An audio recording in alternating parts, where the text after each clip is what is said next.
పేర ఈ కాంప్లెక్స్లో శ్రీ బ్రహ్మశ్రీ చాగంటి కోటేశ్వరరావు గారు తమ ప్రవచనాలను ఇవ్వడానికి అంగీకరించి వచ్చారు. వారి ప్రవచనాలు వినడమే చాలా గొప్ప విశేషం. ఆ విన్న తర్వాత ఇంతకుముందు వినని వాళ్ళు ఎవరైనా ఉంటే విన్న తర్వాత ఇంకా వాళ్ళ స్థితి గురించి వాళ్ళకే తెలుస్తుంది, ఇంకోలా తెలియదు. ఇంకా ఎక్కువ మాటలు చెప్పి శ్రీ కోటేశ్వరరావు గారి మాటలకి ఓ రెండు మొక్కలనైనా మనం అడ్డుకోవడం భావ్యం కాదు కాబట్టి వారిని సవినయంగా ఈ డయాస్ వద్దకు వచ్చి వారి ప్రవచనాలను మాకు వినిపించవలసిందిగా కోరుతున్నాం.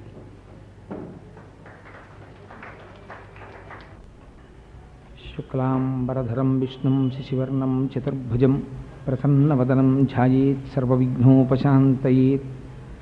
గురుర్బ్రహ్మ గురుర్విష్ణుః గురుర్దేవో మహేశ్వరः గురుస్సాక్షాత్ పరబ్రహ్మ తస్మై శ్రీగురవే నమః. వ్యాసాయ విష్ణురూపాయ వ్యాసరూపాయ విష్ణవే నమో వై బ్రహ్మనిధయే వాసిష్ఠాయ నమో నమః. కూజంతం రామ రామీతి మధురం మధురాక్షరం ఆరుహ్య కవితాశాఖాం వందే వాల్మీకికోకిలం. శృతిస్మృతిపురాణానాం ఆలయం కరుణాలయం నమామి భగవత్పాదం శంకరం లోకశంకరం.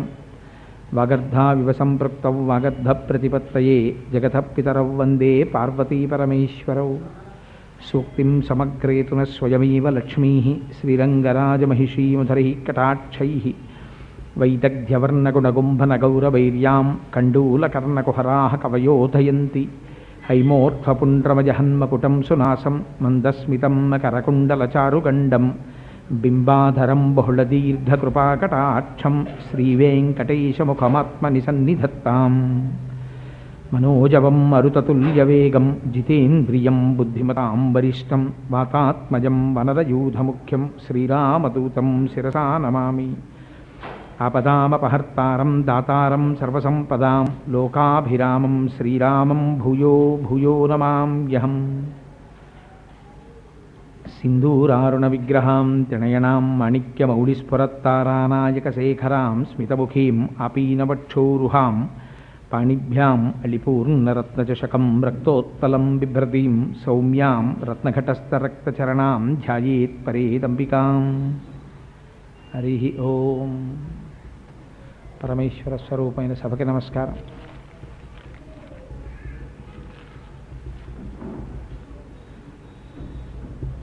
ఈ అపార్ట్మెంట్లో ఇవాళ నేను ఉపన్యాసం చేయడానికి ఒక ప్రధానమైన కారణం ఉంది. ఏమిటదంటే, మేమిద్దరం కలిసి పనిచేసినప్పటికీ మొట్టమొదట ఒక స్నేహితుడిగా పరిచయమైన తదనంతర కాలంలో నాకు భీమారావు గారు ఒక సోదర సమానుడు. ఆయన్ని ఒక అన్నగారికి ఇచ్చేటటువంటి గౌరవాన్ని నేను ఇస్తూ ఉంటాను. మేమిద్దరం ఇప్పుడు సామర్లకోటలో కలిసి పనిచేయడం లేదు. నేను కాకినాడలో చేస్తున్నాను, ఆయన సామర్లకోటలో చేస్తున్నారు.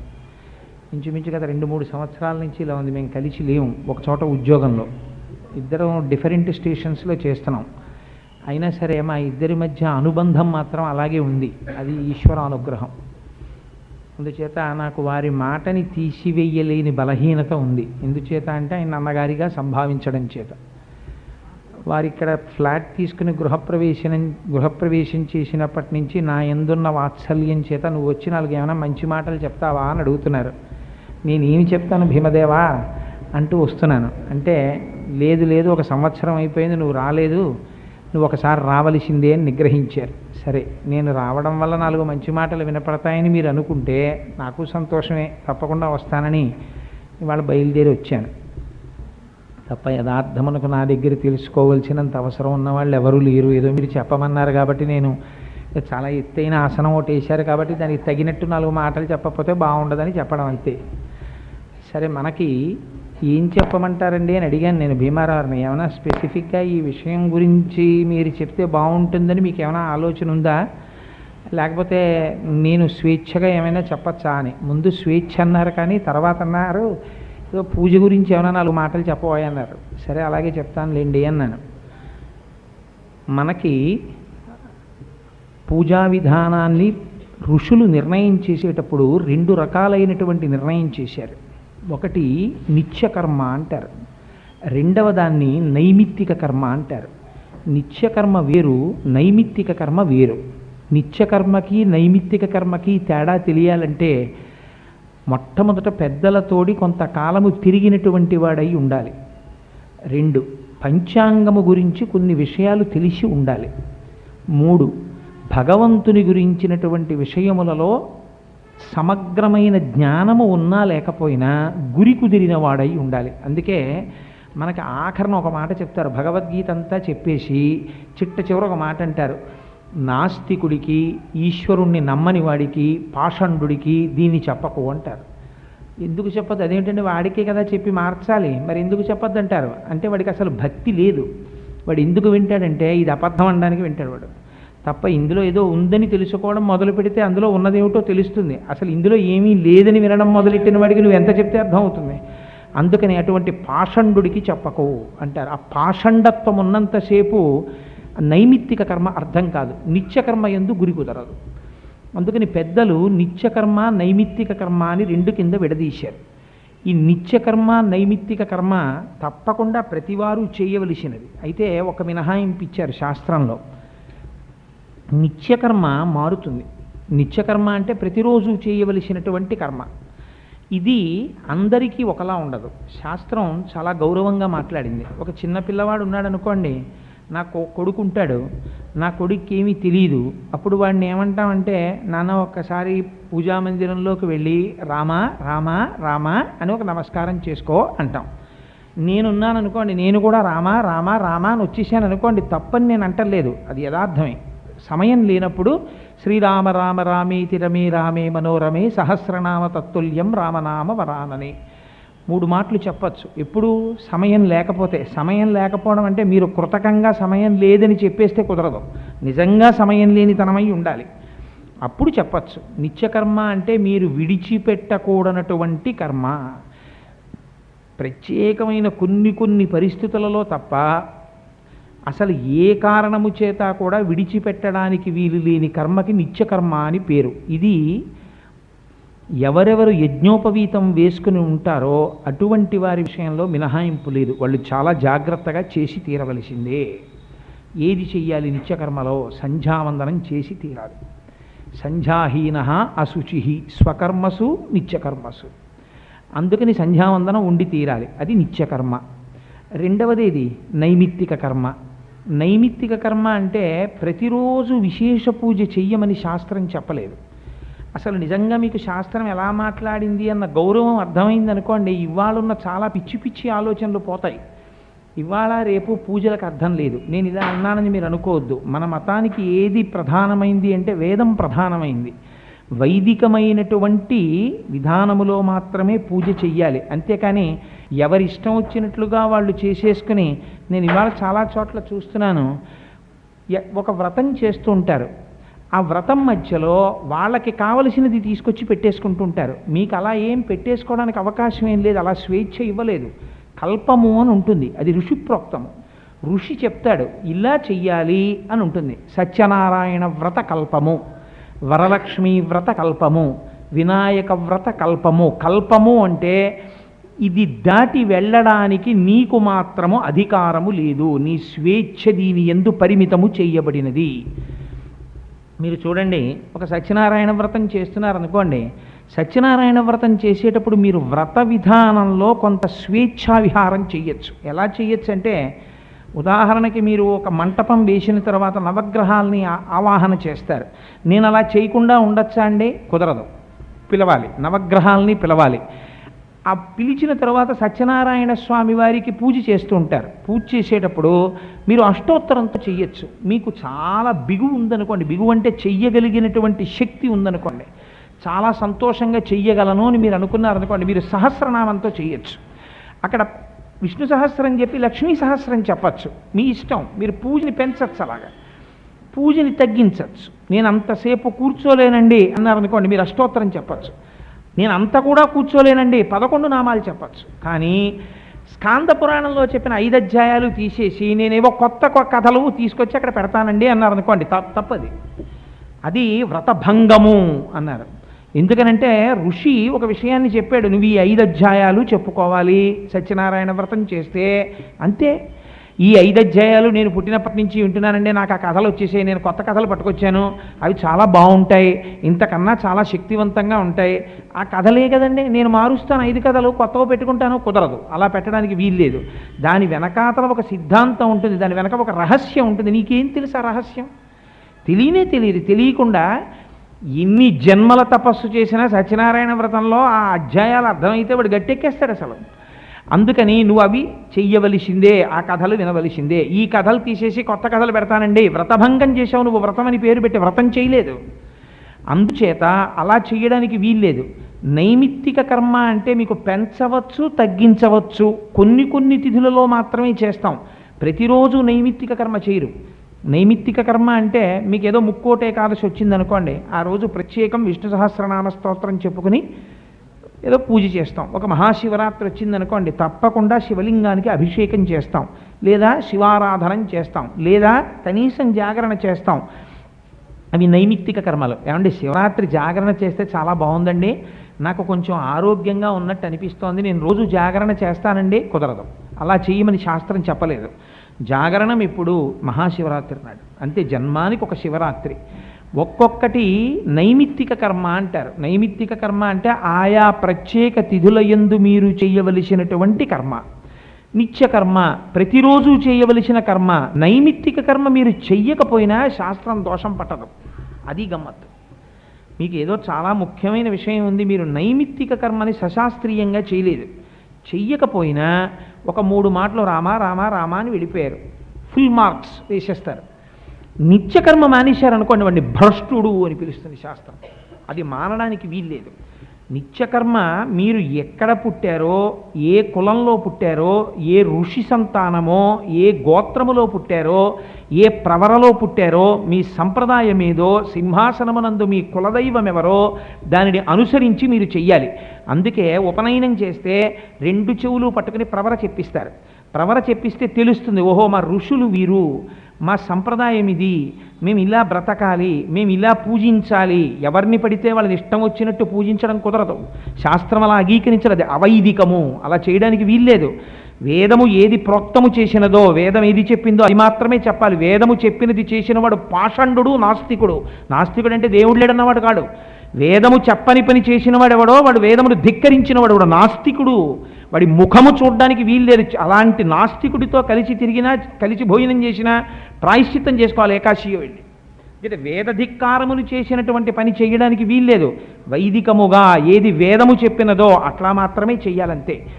ఏమంటే నా సొంతంగా నేను పూజ చేసుకుంటానండి, నేను ఒక కొత్త సిస్టమ్ డిజైన్ చేశాను. అందరూ ఏం చేస్తారు పూజ అంటే, ఏదో నిత్యకర్మ పూజామందిరంలో పెడతాడు, కూర్చుంటాడు, ఒక ఆసనం ఏదో ఇలా ఓ పద్మాసనమో ఏదో ఒక ఆసనం వేసుకుని, ఆసనం అంటే మీరు శరీరాన్ని జాగ్రత్తగా నిలబెట్టడానికి కావలసినటువంటి ఆసనం, కూర్చుని మీరు పూజ చెయ్యాలి అంటే ఓం అని ఇలా ప్రారంభం చెయ్యాలి అంటే మొట్టమొదట భస్మ తీసి ధారణ చెయ్యాలి. ఆ భస్మ ఎలా పెట్టుకోవాలి, స్కాంద పురాణంలో మళ్ళీ దాని గురించి బ్రహ్మోత్తరఖండం చెప్పింది, ఇలా పెట్టుకోవాలి, ఈ మంత్రం చెప్పాలి అని. ఆ భస్మ నా ఇష్టం వచ్చినట్టు పెట్టుకుంటానండి, కుదరదు. భస్మ పొడి భస్మ తీసి ఎడం చేతిలో వేసుకుని కొద్దిగా నీళ్లు పోసుకుని ఆ భస్మని కలిపేటప్పుడు 2-3 మంత్రాలు ఉన్నాయి. అందులో మీకు ఇష్టమైనటువంటి మంత్రం ఏదైతే అది మీ మనస్సుని బాగా తాకినది, విభూతిం భూతకరీ పవిత్రజననీ పాపౌగ విధ్వంసనీ సర్వోపద్రవనాశినీ శుభకరీ సర్వార్థ సంపత్కరీ భూత ప్రేత పిశాచ రాక్షస గణారిష్టాది సంహారిణి అటువంటి మంత్రము, లేకపోతే త్రయంబకం యజామహే సుగంధిం పుష్టివర్ధనం లాంటి మృత్యుంజయ మహామంత్రంతో కలిపి అప్పుడు తీసి లలాటమునందు ధరించేటప్పుడు ఈ 2 వేళ్లదే అర్హత. ఎడమ నొసటి నుంచి కుడి నొసట వరకు వెళ్ళి ఆగిపోవాలి. అప్పుడు బొటనవేలు ఇక్కడ తగిలి ఈ 2 వేళ్ళు పైకెత్తి ఈ మధ్యలోంచి ఇక్కడికి రావాలి. భస్మధారణం చేసిన తరువాత భ్రూమధ్యమునందు బొట్టు పెట్టుకోవాలి. బొట్టు పెట్టుకుని నాకేం దాహం లేదండి, ఎందుకు పొద్దున్నే నేను ఆ నీళ్లు గీళ్ళు నేను తాగలేను, నాకు పడదు, అందుకని చెప్పి నేను ఆచమనం చేయకుండా పూజ చేసుకుంటానండి, కుదరదు. ఆచమనం చేయవలసిందే. ఆచమనం చేసేటప్పుడు నేను కేశవాయ స్వాహ, నారాయణాయ స్వాహ, మాధవాయ స్వాహ ఇవి ఎందుకండి, అవే చెప్పాలి. ఏ కేశవాయ స్వాహ, నారాయణాయ స్వాహ, మాధవాయ స్వాహ లేకపోతే విష్ణు సహస్రనామ స్తోత్రంలో లేవా? నేను వనమాలి గదీశాంగీ శంఖీ చనందకి అందులోంచి ఏవో తీసుకుంటాను.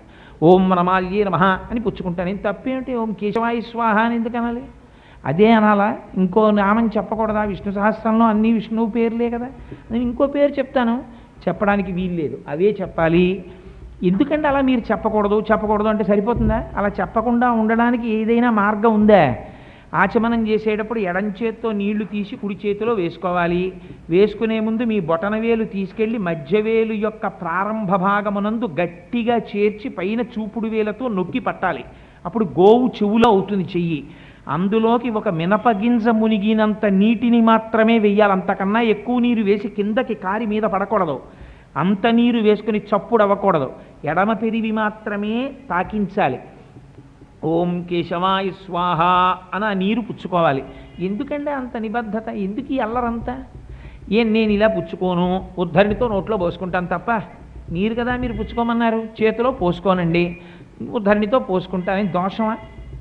అంటే యథార్థమునకు శాస్త్రం ఎంత గౌరవంగా మాట్లాడిందంటే, పూర్వం ఇంట్లో ఒక పెద్ద ఆయన, ఒరేయ్ సాయంకాలం అసుర సంధ్య వేళలో పడుకోకూడదులే అంటే గభాలను లేచిపోయేవాళ్ళం అంతే. అంతేకాని అడిగితే తెలిసేదేమో అని అనుకోండి, చెప్పేవాళ్ళేమో. నేను అడగడం తప్పని నేను అంటలేదు. ఎందుకు పడుకోకూడదు అసుర సంధ్య వేళలో? నాకు నిద్ర వస్తోంది, నేను పడుకుంటాను అని అడిగేవాళ్ళం కాదు, లేచిపోయేవాళ్ళం అంతే. ఒరేయ్ సిగ్గులేదురా, సూర్యోదయం అయిపోతుంటే ఇంకా పడుకుంటావులే అంటే లేచిపోయేవాళ్ళం అంతే. కానీ అలా ఋషులు కూడా అలా చెప్పారు, లే అన్నారు.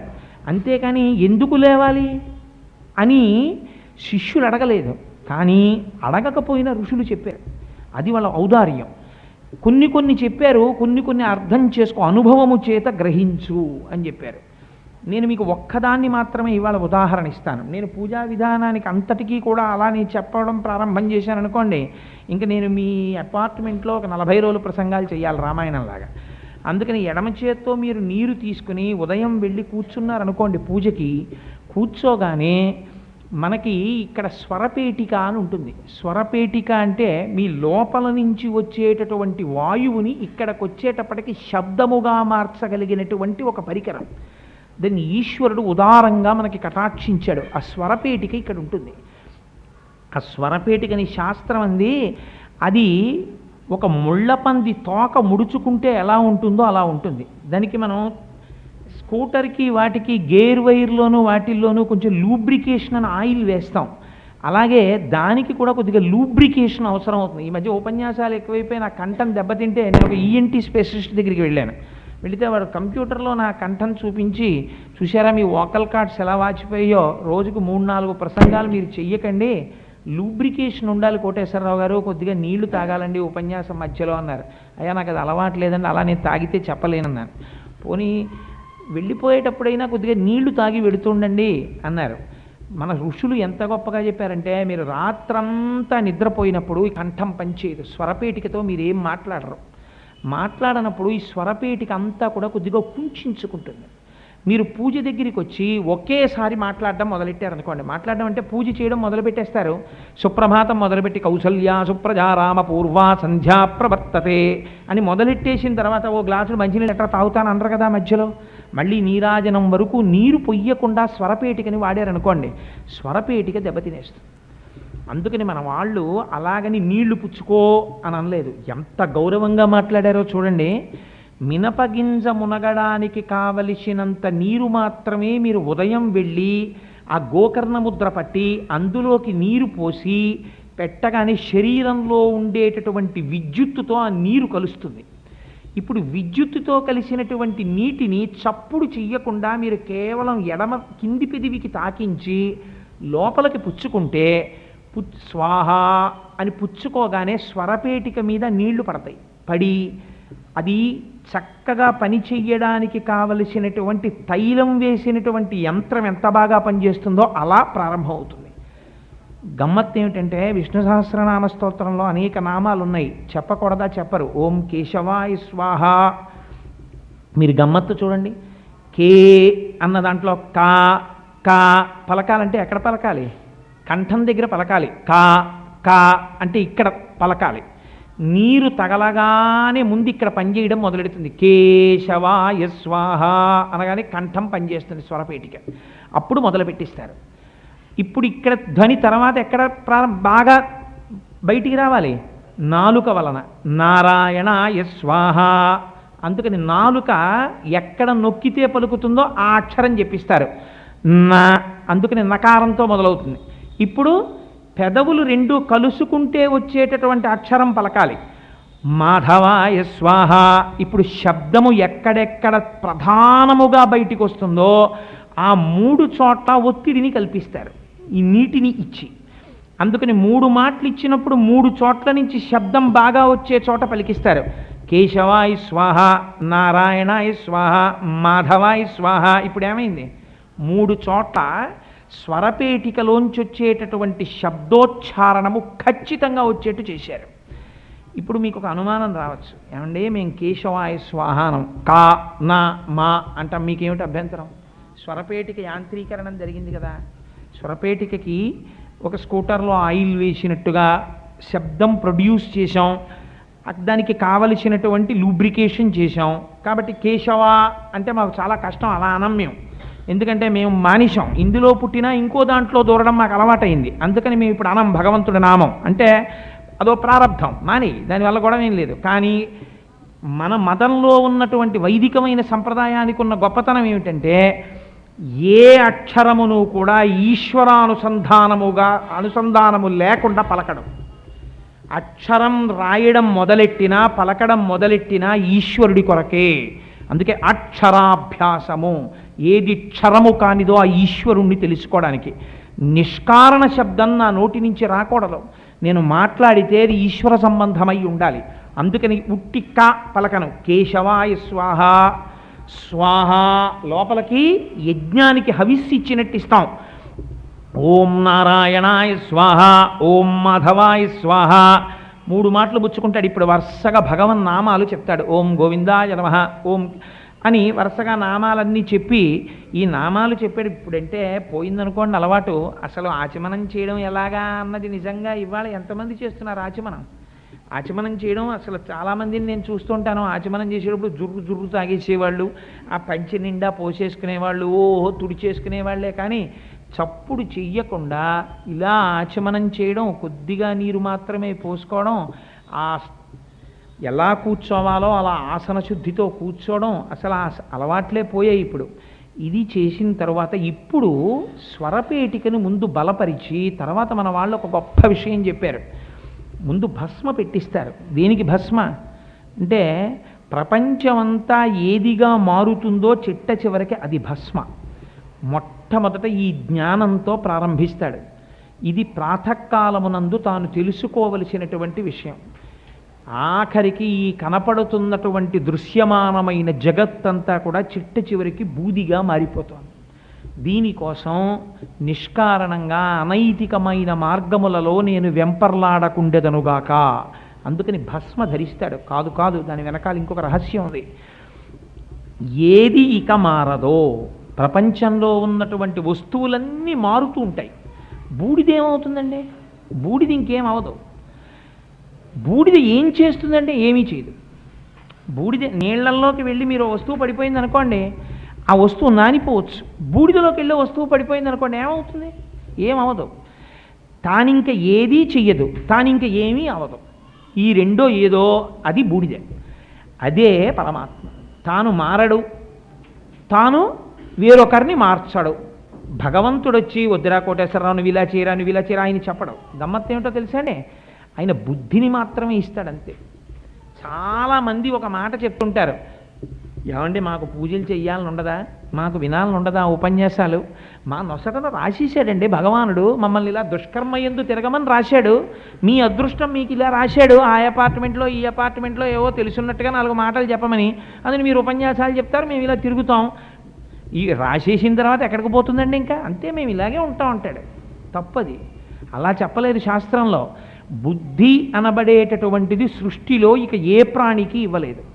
వాక్కు బుద్ధి ఈ 2 ఎవరికి ఇచ్చారో తెలుసా అండి? ఒక్క మనుష్యుడికి. మీరు ప్రయత్నపూర్వకమైనటువంటి పరిశ్రమ చేశారనుకోండి, మీరు మార్చగలరు. 2 రకాలుగా మార్చమని చెప్తుంది శాస్త్రం.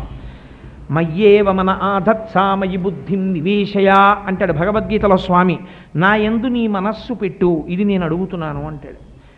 అది ఆయన చెప్పడం చాలా తేలిగ్గా చెప్పేశాడండి. నీ మనస్సు నా యందు పెట్టు, అలా పెట్టేశాం అనుకోండి మనం అందరం యోగులం అయిపోతాం. ఇంక ఎల్లరెందుకు, నేను ఉపన్యాసం చెప్పడం ఎందుకు, మీరు వినడం ఎందుకు, అందరూ మహాభక్తులే. అలా పెట్టలేకే కదా అల్లరంతాను.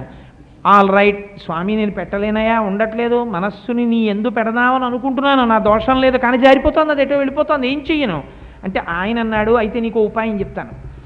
మనుష్యుడన్నవాడికి మాత్రమే నేను బుద్ధి ఇచ్చాను, నువ్వేం చేస్తావో తెలుసా, నీ మనస్సుని శాసించు బుద్ధి చేత. కర్మేంద్రియ సంఘాతములతో కూడిన శరీరమును తెచ్చి పవిత్ర ప్రదేశమునందు కూర్చోపెట్టన్నాడు. ఎంత ఉదారంగా మాట్లాడాడో చూడండి. నువ్వు ఏ పుణ్యం చేయకు, నువ్వు స్తోత్రం చేయకు, నువ్వు పూజ చేయకు, నువ్వు భగవంతుడి యొక్క దర్శనము చేసేటప్పుడు కూడా నీకు భగవంతుడు మనస్సులో నిలబడలేదు, నేను అంగీకరిస్తాను. స్వామి ఎప్పుడు శాసించి మాట్లాడు, చాలా ఔదార్యంతో మాట్లాడతాడు. నువ్వు ఒక పని చెయ్యి, నీ కాళ్ళని గుడికి నడిచి వెళ్ళమని ఆర్డరీ, అది నీ చేతిలో ఉంది. అది నీ చేతిలో లేదని నువ్వంటే నేను అంగీకరించాను, నీకు బుద్ధి ఇచ్చాను. నేను వెళ్ళి తీరుతాను గుడికి, నువ్వు మనసులో నిశ్చయం చేసుకో, నిశ్చయాత్మకము బుద్ధి, నీకేమీ తెలియదు, అంగీకరించాను. కానీ గుడికి వెడతాను, రా, ఓసారి గుడి చుట్టూ ప్రదక్షిణం చేస్తాను, తిరుగు, ఒక నమస్కారం చేస్తాను, ఇలా అంటాను, లోపల ఏమైనా తెలుసా, ఏమీ తెలియదు, ఇలా అంటాను, అందరూ అన్నారు కాబట్టి అంటానంతే, ఇలా అంటాను, గుళ్ళో కూర్చుంటాను, చాలు, నువ్వు ప్రిలిమ్స్ పాస్ అయిపోయినట్టే, నీకు సర్టిఫికేట్ ఇచ్చానన్నాడు. ఎందుకు? ఇది గమ్మత్తు. ముందు అసలు కర్మేంద్రియ సంఘాతముతో కూడిన శరీరాన్ని పట్టుకెళ్ళి అక్కడ పెట్టడానికి మీ బుద్ధి బాగుండాలి. బుద్ధి బాగులేదనుకోండి, వాడు ఎప్పుడూ రాడు గుళ్ళోకి. దానికి అనేకమైన వక్రభాష్యాలు వెతుకుతాడు. ఎందుకంటే ఆ గుళ్ళు గోపురాలు, మనసు ఉంటే సరిపోదేంటి, మీ అబ్బాయి మీద నీకు మనసు ఉంటే సరిపోదేంటి, వాడికి కావలసిన హాస్టల్ ఫీజు కట్టేసి వాడికి డీడీ పంపించేస్తే సరిపోదేంటి, మధ్యలో వాడు మీ ఇంటికి రావడం, నువ్వు వాడి దగ్గరికి వెళ్ళడం ఎందుకు? అక్కడ ఉండదు. అక్కడ మాత్రం మనస్సు ఉంటే సరిపోదు ఏంటంటే, బాధ్యత తెలుసుకోవడానికి ఎందుకు అబ్బాయి దగ్గరికి వెళ్ళడం, అండవు వెడతాడు. ఎందుకు వెళ్ళాలి అంటే అప్పుడప్పుడు చూసుకుంటూ ఉండాలండి కొడుకుని. అక్కడికి వెళ్ళేటప్పటికి నీకు ప్రేమ ఉంది, ఎన్ని వంకలైనా చెప్తావు కొడుకు దగ్గరికి వెళ్ళడానికి. ఇక్కడ నీకు ప్రేమ లేదు, ఈశ్వరుడు ఎందు వెళ్లకుండా ఉండడానికి వంకలు చెప్తావు. నీ బుద్ధి వక్రించిందని అంగీకరించు, శాస్త్రమునందు దోషం చెప్పకు, నీ బుద్ధి పాడైంది.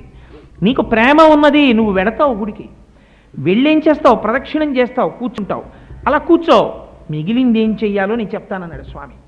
నువ్వు వెళ్ళగా వెళ్ళగా వెళ్ళగా నీ మనస్సుకి ఒక బలహీనత ఉన్నది, ఏది అలవాటు చేశావో దాన్ని పట్టుకుంటుంది. ఓసారి గుళ్ళోకి వెళ్ళి రావాలి, 8:30 అయింది కదా, గుళ్ళోకి వెళ్ళి రావాలంటుంది, గుడికి వెడుతుంది. ఓసారి అలా తిరుగుతుంది, కాసేపు కూర్చుంటుంది, మెల్లిమెల్లిగా కూర్చున్న తర్వాత ఊరుకుంటుందా? ఆయన ఎవరో రుద్రాభిషేకం చేస్తుంటాడు, మనం కూడా పోనీ ఒక్క సోమవారం వచ్చి అభిషేకం చేసుకుంటే పోలేదా అంటుంది, అభిషేకం చేస్తుంది. ఆయన ఆచమనం చేయండి, ఓం కేశవాయ స్వాహ అంటాడు, జుర్రు తాగడం మొదలెడతాడు, మీద పడతాడు. ఆయన అంటాడు, అమ్మ అలా తాగకూడదు బాబు, చక్క ఇలా పోసుకుని ఇలా పట్టుకుని చప్పుడు చేయకుండా ఇలా పుచ్చుకో అంటాడు. పుచ్చుకున్నాడు, ఏదో కొద్దిగా వచ్చింది, ఇది ఏదో అలవాటు పోతుందేమో, పోనీ రోజోసారి ఓం కేశవాయ స్వహం నారాయణ స్వహం మాధవాయ స్వహ అంటే తప్పేమిటని ఇంట్లో మొదలెడతాడు. ఇప్పుడు అనుమానం బయలుదేరింది, ఇలా ఎందుకనాలి కేశవాయ స్వాహ నారాయణాయ స్వాహ మాధవాయ స్వాహ, 10 మందిని అడుగుతాడు. ఏమంటే ఎందుకండి కేశవాయ స్వాహాయ అనాలి, ఇంకో మాట అనకూడదా? నేను శంభవే స్వాహ అంటాను, లేకపోతే ఓం అయ్యప్ప స్వామినే స్వాహ అంటాను, అనకూడదా? నేను పూజ చేస్తున్నాను అయ్యప్ప స్వామిని, నేను దీక్షలో ఉన్నాను, అయ్యప్ప స్వామి దీక్షలో ఉన్న వాళ్ళు ఆచమనం చేస్తే అయ్యప్ప స్వామి నామని చెప్పడం మీరు విన్నారా? ఉండదు, కేశవాయ స్వాహాయే. కారణం నేను ఇందాక మీకు చెప్పింది, కకారంతో లూబ్రికేట్ అవ్వాలి. కా బ్రహ్మశబ్దం, కా ఆనంద శబ్దం, కాతో అసలు ఏది ప్రారంభించినా పెద్దలు కకారంతో ప్రారంభం చేస్తారు. అందుకే శివానంద లహరిని శంకర భగవత్పాదులు ప్రారంభం చేస్తే కళాభ్యాం చూడాలంకృత కళాభ్యాం అని మొదలెట్టారు. అందుకని పూజ కూడా కేశవాయ స్వాహతోటే మొదలు. చాలా ఎంత గొప్పగా మాట్లాడారండి మన వాళ్ళు. నిజంగా ఋషులు దార్శనికులై మాట్లాడారు, అనవసరపు మాటలు పనికిమాలిన వాళ్ళు మాటల వాళ్ళు మాట్లాడలేదు. ఈ బుద్ధి మిమ్మల్ని ఈశ్వరుడి వైపుకి తిప్పాలి, ఎంత తిప్పితే మీరంత సుఖంగా ఉంటారు. మీకు నేను ఒక్క మాట చెప్తాను, మీరు వినండి. నా వాచి పోయింది అనుకోండి, ఒక ఉదాహరణకి చెప్తున్నాను, నాకు వాచి ఒకటి పడిపోయింది ఎక్కడో, వెంటనే నేను ఈశ్వరానుగ్రహం చూడడం అలవాటైంది అనుకోండి, నాకు చూసావా ఈ వాచి పోవడం వెనక అసలు నాకు ఏదో రక్షణ ఉందన్నమాట, ఈశ్వరుడు నన్ను ఎక్కడో రక్షిస్తున్నాడు. ఈ వాచీయే పోకపోతే నాకు ఏదో ప్రమాదం జరిగి ఉండేదన్నమాట. అందుకని ఇవాళ ఈశ్వరుడు వాచీని తీసేసి నాకు ఏదో పెద్ద విషయాన్ని రక్షిస్తున్నాడు అని నేను అనుకున్నాను అనుకోండి, ఇప్పుడు నా మనస్సు సంతోషంగా ఉంటుందా దుఃఖంగా ఉంటుందా? సంతోషంగా ఉంటుంది. ఎందుకని అంటే మీ మనస్సు మీదే మీ సుఖం కానీ మీ దుఃఖం కానీ ఆధారపడి ఉంటుంది. మనోహిహేతు సర్వేషాం ఇంద్రియాణం ప్రవర్తనే శుభా స్వవస్థాసు తచ్చమేసు వ్యవస్థితం. ఎక్కడ మనస్సు ఎలా ఉంటుందో దాన్ని బట్టే వాడి సుఖ సంతోషములు నిర్ణయింపబడి ఉంటాయి. అన్నీ ఉన్నా ఏడుస్తున్నవాడు వాడు ఉంటాడు. ఎందుకుంటాడంటే వాడి మనస్సు వాడిని సంతోషంగా ఉండనివ్వదు. ఏది లేదో దాన్ని వెతుక్కుంటాడు. ఏమీ లేనివాడు వాడు ఉంటాడు, వాడు చాలా సంతోషంగా ఉంటాడు. ఎందుకంటే నాకు అన్నీ ఉన్నాయని వాడు సంతోషంగా ఉంటాడు. ఏవేవి ఎవరికి లేనివి తనకు ఉన్నాయో గుర్తు తెచ్చుకొని వాడు పరమ సంతోషంగా ఉంటాడు. ఎంత ఆశ్చర్యం అండి! ఇలాగ జీవితాన్ని పండించుకునే వాళ్ళు కొంతమంది ఉంటారు. ఇది మీకు బుద్ధి ఇలా భగవంతుడి వైపుకే తిరగాలి అంటే ఆ మనస్సుని బుద్ధిని నిలబెట్టడం చేత కావాలి. ఈ చేత కావాలంటే మనస్సుని నిగ్రహించాలి. నిగ్రహించాలంటే ఆజ్ఞాచక్రము యందు మనస్సు ప్రవర్తిస్తుంది. అందుకని ఈ భ్రూమధ్యమునందుండేటటువంటి కేంద్రము ఆజ్ఞా కేంద్రం, అక్కడ మనస్సు నిలబడుతుంది. మనస్సు అక్కడి నుంచే కదులుతుంది. అందుకని పెద్దలు ఏం చెప్తారంటే దాన్ని కుంకుమతో అలంకారం చేయమని చెప్తారు ఆజ్ఞాచక్రాన్ని. అలా అలంకారం చేస్తే దానికి రెండు శక్తులు వస్తాయి. ఒకటి, ఎప్పుడు ఏ విషయం మీద తాను మాట్లాడుతున్నాడో ఆ విషయం మీద నిబ్బరంగా నిలబడుతుంది. నేను ఇక్కడికి వచ్చి మీకు ఉపన్యాసం చెప్తాను అని చెప్పి తీరా వచ్చిన తర్వాత నిత్యకర్మ నైమిత్తిక కర్మ అంటే ఈ మధ్య మర్చిపోయానండి, చాలా రోజులు అయిపోయింది, కానీ ఇప్పుడే నేను టైటాన్ షోరూమ్కి వెళ్ళొచ్చాను, వాచీల గురించి చెప్తాను మీకు అన్నాను అనుకోండి. మీరు ఏమంటారు, వీడు బుద్ధిహీనుడు అంటారు. మనస్సుని నిలబెట్టాలి అనుకోండి, మీరు మొదలుపెట్టిన విషయమునందే మీ మనస్సు నిలబడాలనుకోండి, ఆ మనస్సుని నిగ్రహించగలిగిన శక్తి ఆజ్ఞాచక్రం వల్ల వస్తుంది. ఈ ఆజ్ఞాచక్రం అమ్మవారి అనుగ్రహం చేత పూరకము కావాలంటే దాన్ని కుంకుమ చేత అలంకారం చేయాలి. శాశ్వతమైన జ్ఞానం శివానుగ్రహంగా పొందడానికి విభూతి చేత లలాటము అలంకారం కావాలి. ఇప్పుడు ఏం చేస్తారు పూజలో? దీపం ప్రజ్వాల్య, ఒక దీపం వెలిగిస్తారు. దీపం ఎందుకండి? 11ంటికి పూజ చేసినా దీపమే, 12ంటికి పూజ చేసినా దీపమే, 5ంటికి పూజ చేసినా దీపమే. ఎందుకు ఈ దీపం? నాకు దీపాలంటే చాలా భయం, తెలుసా అండి. నేను ఇవాళ మీకు ఒక మాట చెప్తాను, మీరు మనసు కష్టపెట్టుకోకండి.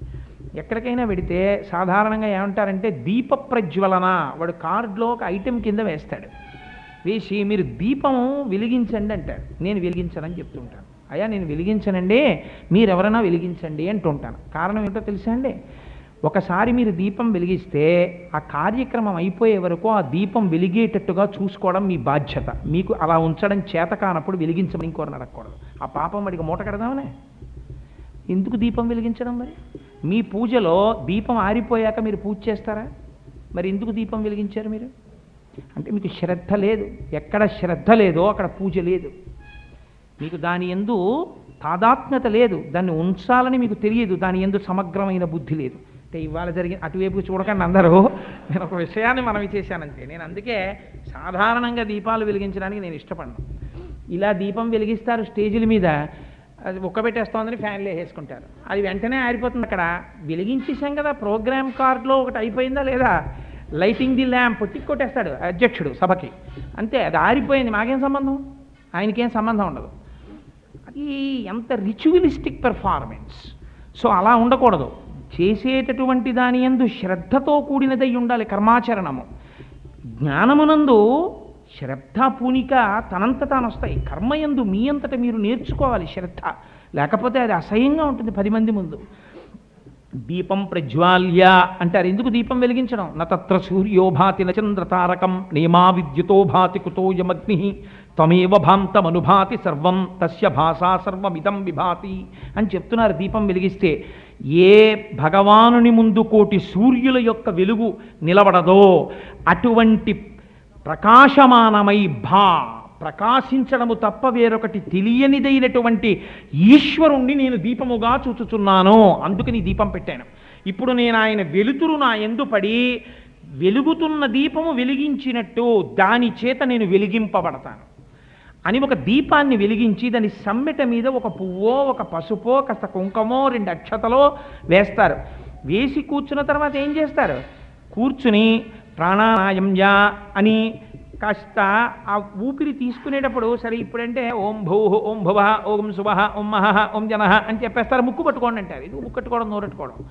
ముక్కట్టుకోమంటే ఎదుటివాడి ముక్కట్టుకుంటారు. ఆ ముక్కు పట్టుకోవడం అంటే ఇలా ముక్కట్టుకోమని కాదు. పూజ మీరు తెల్లవారుజామున చెయ్యమని శాస్త్రం. బ్రాహ్మీ ముహూర్తంలో మీరు చేసేటప్పుడు ప్రాణము మీద ఆధారపడి ఉంటుంది. శాస్త్రం ఎంత గంభీరంగా మాట్లాడిందో తెలుసా అండి? ఈశ్వరుడు నీకు అత్యంత దయతో కటాక్షించినదేది ప్రాణము. మిగిలిన సన్మానాలు సత్కారాలు పక్కన పెట్టేసేయండి, అవన్నీ ఎంతసేపు ఉంటాయి? లోపల ప్రాణం ఉన్నంతసేపే. ఈ ప్రాణం ఎవరు నిలబెడతారు? ఒక్క ఈశ్వరుడే నిలబెడతాడు. ఆ నిలబెడుతున్న జ్యోతి మీకు బయట వెలుగుతున్న జ్యోతి. అందుకని ఇక్కడ జ్యోతి ఏది వెలుగు. అందుకే ఇంట్లో దీపం ఉండగా ఇల్లు చక్కబెట్టుకో, ఇక్కడ దీపం ఉండగా పుణ్యకర్మలు చేయడం నేర్చుకో. కాబట్టి ఈ ప్రాణశక్తిని నువ్వు గౌరవించాలి, ఈ ప్రాణశక్తిని నిలబెట్టాలి. ఈ ప్రాణశక్తి ఎక్కడ బాగా పొటమరిస్తుంది? గుండెకాయ మీద, ఊపిరితిత్తుల మీద, ఈ రెండు శ్వాస మీద ఆధారపడతాయి. ఇప్పుడు ఈ శ్వాసని క్రమబద్ధం చేసి ఈ ఊపిరితిత్తులతో గుండెకాయతో నీ శరీరంలో ఉన్న నాడీ మండలాల్ని ప్రేరణ చేసి నువ్వు మంచి బుద్ధితో నిలబడగలగాలి అక్కడ. అందుకని ఏం చేస్తావు? ముక్కు పట్టుకోవడం కాదు, కుడి బొటన వేలుతోటి ఈ ముక్కు ముయ్యాలి. కుడి ముక్కు యొక్క రంధ్రాన్ని మూస్తారు. మూసి ఎడమ ముక్కులోంచి చాలా మెల్లగా ఊపిరిని తీస్తారు. దాన్ని రేచకము అంటారు. బాగా పీల్చి అప్పుడు ఒక్క నిమిషం అలా, అంటే అది తెలిసి తెలియకుండా గురువుల దగ్గర నేర్చుకోకుండా చేయకూడదు, ఇబ్బందులు వస్తాయి. ఇవాళ కోటేశ్వరరావు చెప్పాడు కదా అని రేపు ఎవరైనా చేశారు, అలా చేయకూడదు. గురువుల దగ్గర దాన్ని ముందు తెలుసుకోవాలి ఎలా చేయాలో. కుంభకం అంటారు. అందుకే తెలిసి తెలియకుండా ఉన్న వాళ్ళు మిక్స్డ్ గ్యాదరింగ్ అంటారు. ఉంటే ధ్యానంలో కుంభకం చెయ్యొద్దని చెప్తారు ముందు. ఇప్పుడు కుంభకం చేస్తారు. కుంభకం చేయగానే ఏమవుతుందో తెలుసా అండి? ఊపిరి ప్రాణవాయువు లోపల తిరుగుతుంటే మనస్సు తిరుగుతుంది. మనస్సు దేని మీద ఆధారపడుతుందంటే ప్రాణవాయువు మీద ఆధారపడుతుంది. అది వ్యగ్రతతో తీస్తున్నారు అనుకోండి అని, అది కూడా తీవ్రంగా కదులుతుంది. అందుకే కోపం బాగా వస్తే ఊపిరి బాగా తీసేస్తుంటాడు. క్రోధకృత్కర్త, తన కోపమే తన శత్రువు, తన శాంతమే తనకు రక్ష. చంద్రశేఖర పరమాచార్య స్వామి దీని గురించి అద్భుతంగా మాట్లాడారు. తను మెల్లగా ప్రశాంతతలోకి వెళ్ళిపోతుంటే ముక్కు లోపలికి వెళ్ళేటటువంటి వాయువులు తారుమారైపోతాయి. ఒక వైపు నుంచి వెళ్ళేది ఇంకో వైపు నుంచి వెళ్ళి ఒక వైపు నుంచి వచ్చేది ఇంకో వైపు నుంచి రావడం మొదలవుతుంది. అది తాను గ్రహించడం. అప్పుడు అపారమైన ఆనందాన్ని పొందేస్తాడు. ఆ ఆనందంలో శరీరంలో ఉన్న నాడీ మండలం, గుండె, ఊపిరితిత్తులు బలపడతాయి. అందుకని ఈ బొటన వేలుతో మూస్తారు. మూసి మెల్లగా పీలుస్తారు. కుంభకమని నిలబెడతారు కాసేపు. ఆ తర్వాత మళ్ళీ ఈ రెండు వేళ్లతో దీన్ని మూస్తారు, ఎడం ముక్కుని. మెల్లగా కుడి ముక్కులోంచి కిందకి విడిచిపెడతారు. అలా విడిచిపెడితే ఏమవుతుందంటే ఈ ప్రాణాయామం చెయ్యడం చేత గుండె, ఊపిరితిత్తులు బలాన్ని పుంజుకుంటాయి. నాడీ మండలం అంతా ఉత్సాహాన్ని పొందుతుంది. ఇప్పుడు తను చేస్తున్నటువంటి పని యందు బుద్ధి నిలబడుతుంది. తను ఆనందించగలుగుతాడు. తను ఒక పని చేస్తూ యాంత్రికంగా చేయడం కాదు. ఒక పూజ చేసేటప్పుడు ఒక పువ్వు తీసి ఇలా వేశాడు అనుకోండి. నేను మీకు ఒక ఉదాహరణ చెప్తాను. నేను ఇటువంటి ఉదాహరణ మీకు చెప్పాను అని మీరు నా మీద కోప్పడకండి. కోటేశ్వరరావు గారు ఏంటి ఉపన్యాసాల్లో ఇలాంటివి చెప్పాడు అని. అంటే ఒక్కొక్క మహానుభావుడి జీవితం ఎలా ఉంటుందో చెప్పడానికి మీకు నేను ఒక ఉదాహరణ చెప్తాను.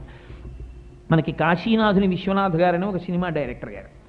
ఆయన బయట ప్రపంచానికి సినిమా డైరెక్టర్ ఏమో, నాకైతే విశ్వనాథ్ గారు ఎక్కడైనా కనపడితే అక్కడ ఎదురుగుండా బురదగుంటుండి నేను తెల్లబట్టలతో ఉంటే నేను ఒక్క క్షణం ఆలోచించకుండా బురదగుంటలో కింద పడిపోయిన పాదాలకి ప్రణిపాతం చేసేస్తాను. ఆయన అంతటి మహానుభావుడు నా దృష్టిలో. నాకు అంత ఇష్టం ఆయనంటే. ఆయన ఒక ఋషి. అందుకే ఆయన ఆలోచనలు అలా ఉంటాయి. వారు ఒక సినిమా తీశారు సప్తపది అని. ఆ సప్తపదిలో భార్య దగ్గరికి మొట్టమొదటి రోజు వెళ్ళినప్పుడు ఆయనకి భార్య యందు అమ్మవారు కనపడుతుంది. అప్పుడు అయ్యిగిరి నందిని నందితమోదిని విశ్వ వినోదిని నందినుతే అని ఒక పాట, మహిషాసురమర్దని స్తోత్రం. అక్కడ మీరు గమనించారో లేదో, అమ్మవారికి నిర్మాల్యం తీస్తుంటాడు ఆయన. అది ఆయనకి కనపడుతుంటుంది. ఆవిడ దగ్గరికి వెడితే నిర్మాల్యం తీస్తున్న సందర్భం మీరు ఏ గుళ్ళోనైనా అలా చూశారా? నాకు చూపించండి. అమ్మవారి ఇలా పద్మాసనం వేసుకుని పట్టుబట్టతో ఉంటే ఆయన నిర్మాల్యం తీస్తాడు. ఆ పిల్లాడు చాలా మెల్లగా జాగ్రత్తగా పువ్వులన్నీ ఇలా తీస్తాడు ఒక పాత్రలోకి.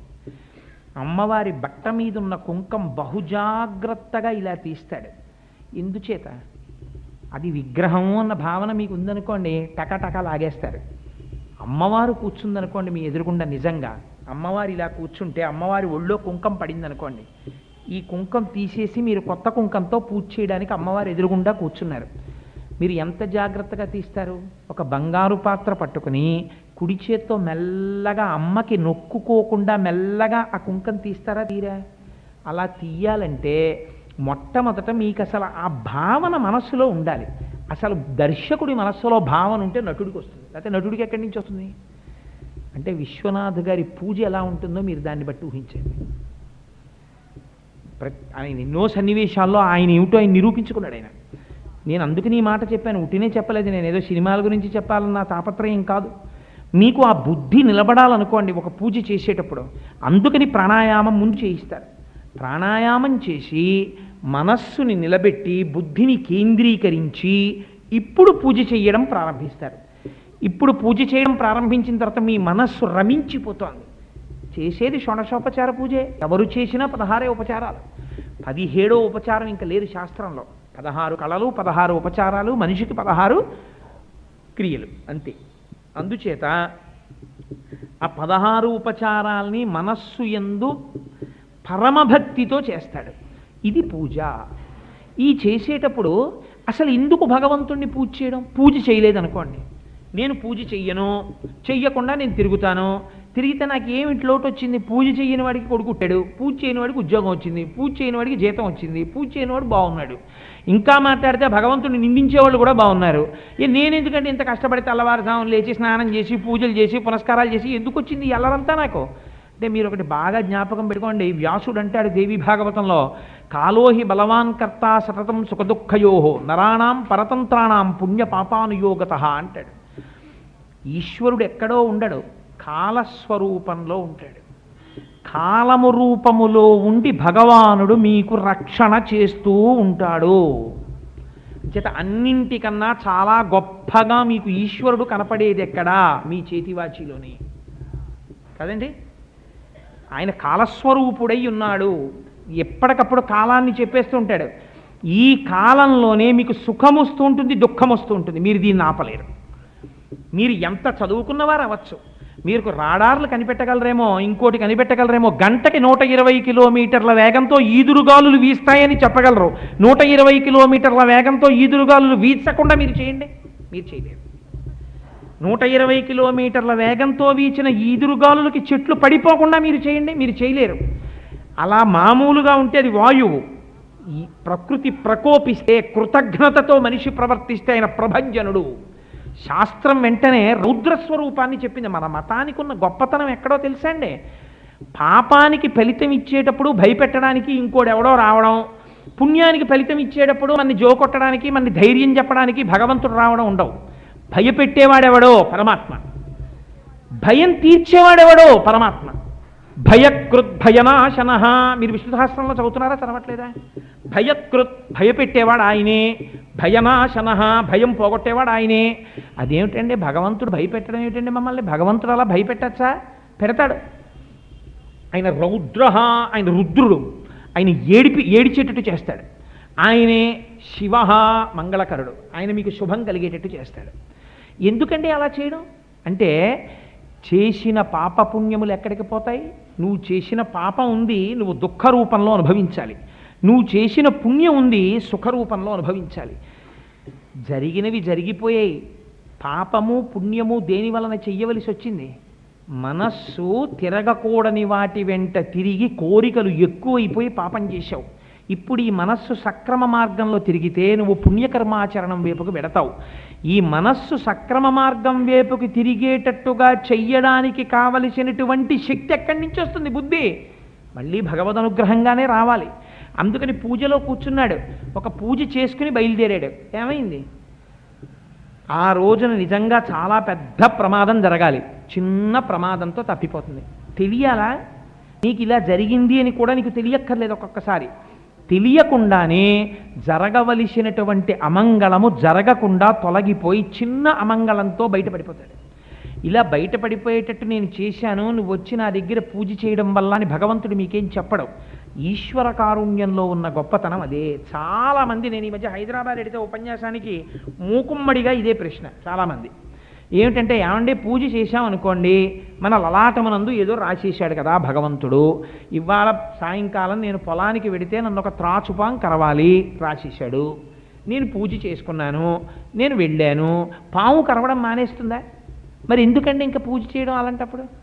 అంటే దయానంద సరస్వతి మహారాజ్ దీని గురించి అద్భుతమైన వ్యాఖ్య చేశారు.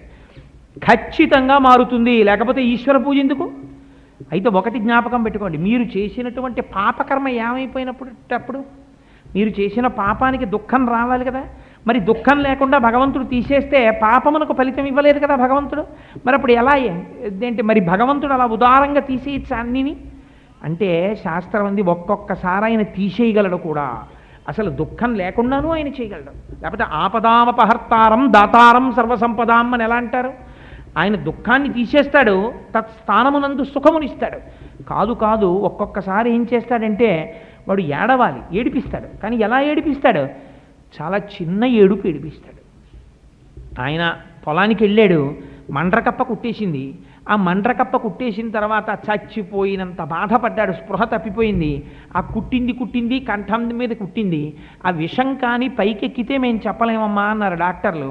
పెద్ద హాస్పిటల్కి తీసుకెళ్లారు, కాకినాడ ఇంటెన్సివ్ కేర్ యూనిట్లో పెట్టారు, సిలైన్లు పెట్టారు. ఆయన రాత్రి నిద్రపోకూడదమ్మా, రేపు తెల్లవారితే కానీ మేము ఏ విషయం చెప్పలేమన్నారు. ఆవిడ రాత్రంతా పడుకోలేదు, అమంగళకరమైన ఆలోచనతో బెంగ పెట్టుకుని ఇంటిల్లి పాది ఏడుస్తూనే ఉన్నారు. హాస్పిటల్లో ఉన్నారు, ఫోన్లు వెళ్ళిపోయాయి, ఎలా ఉంటుందో తెలియదు. కొడుకులు కూతుళ్ళు అందరూ వచ్చేశారు. తెల్లవారే వరకు ఆయన నిద్రపోలేదు. అమ్మ మీరు అదృష్టవంతులు, విషం దిగిపోయింది అన్నారు. ఇప్పుడు ఏమైంది?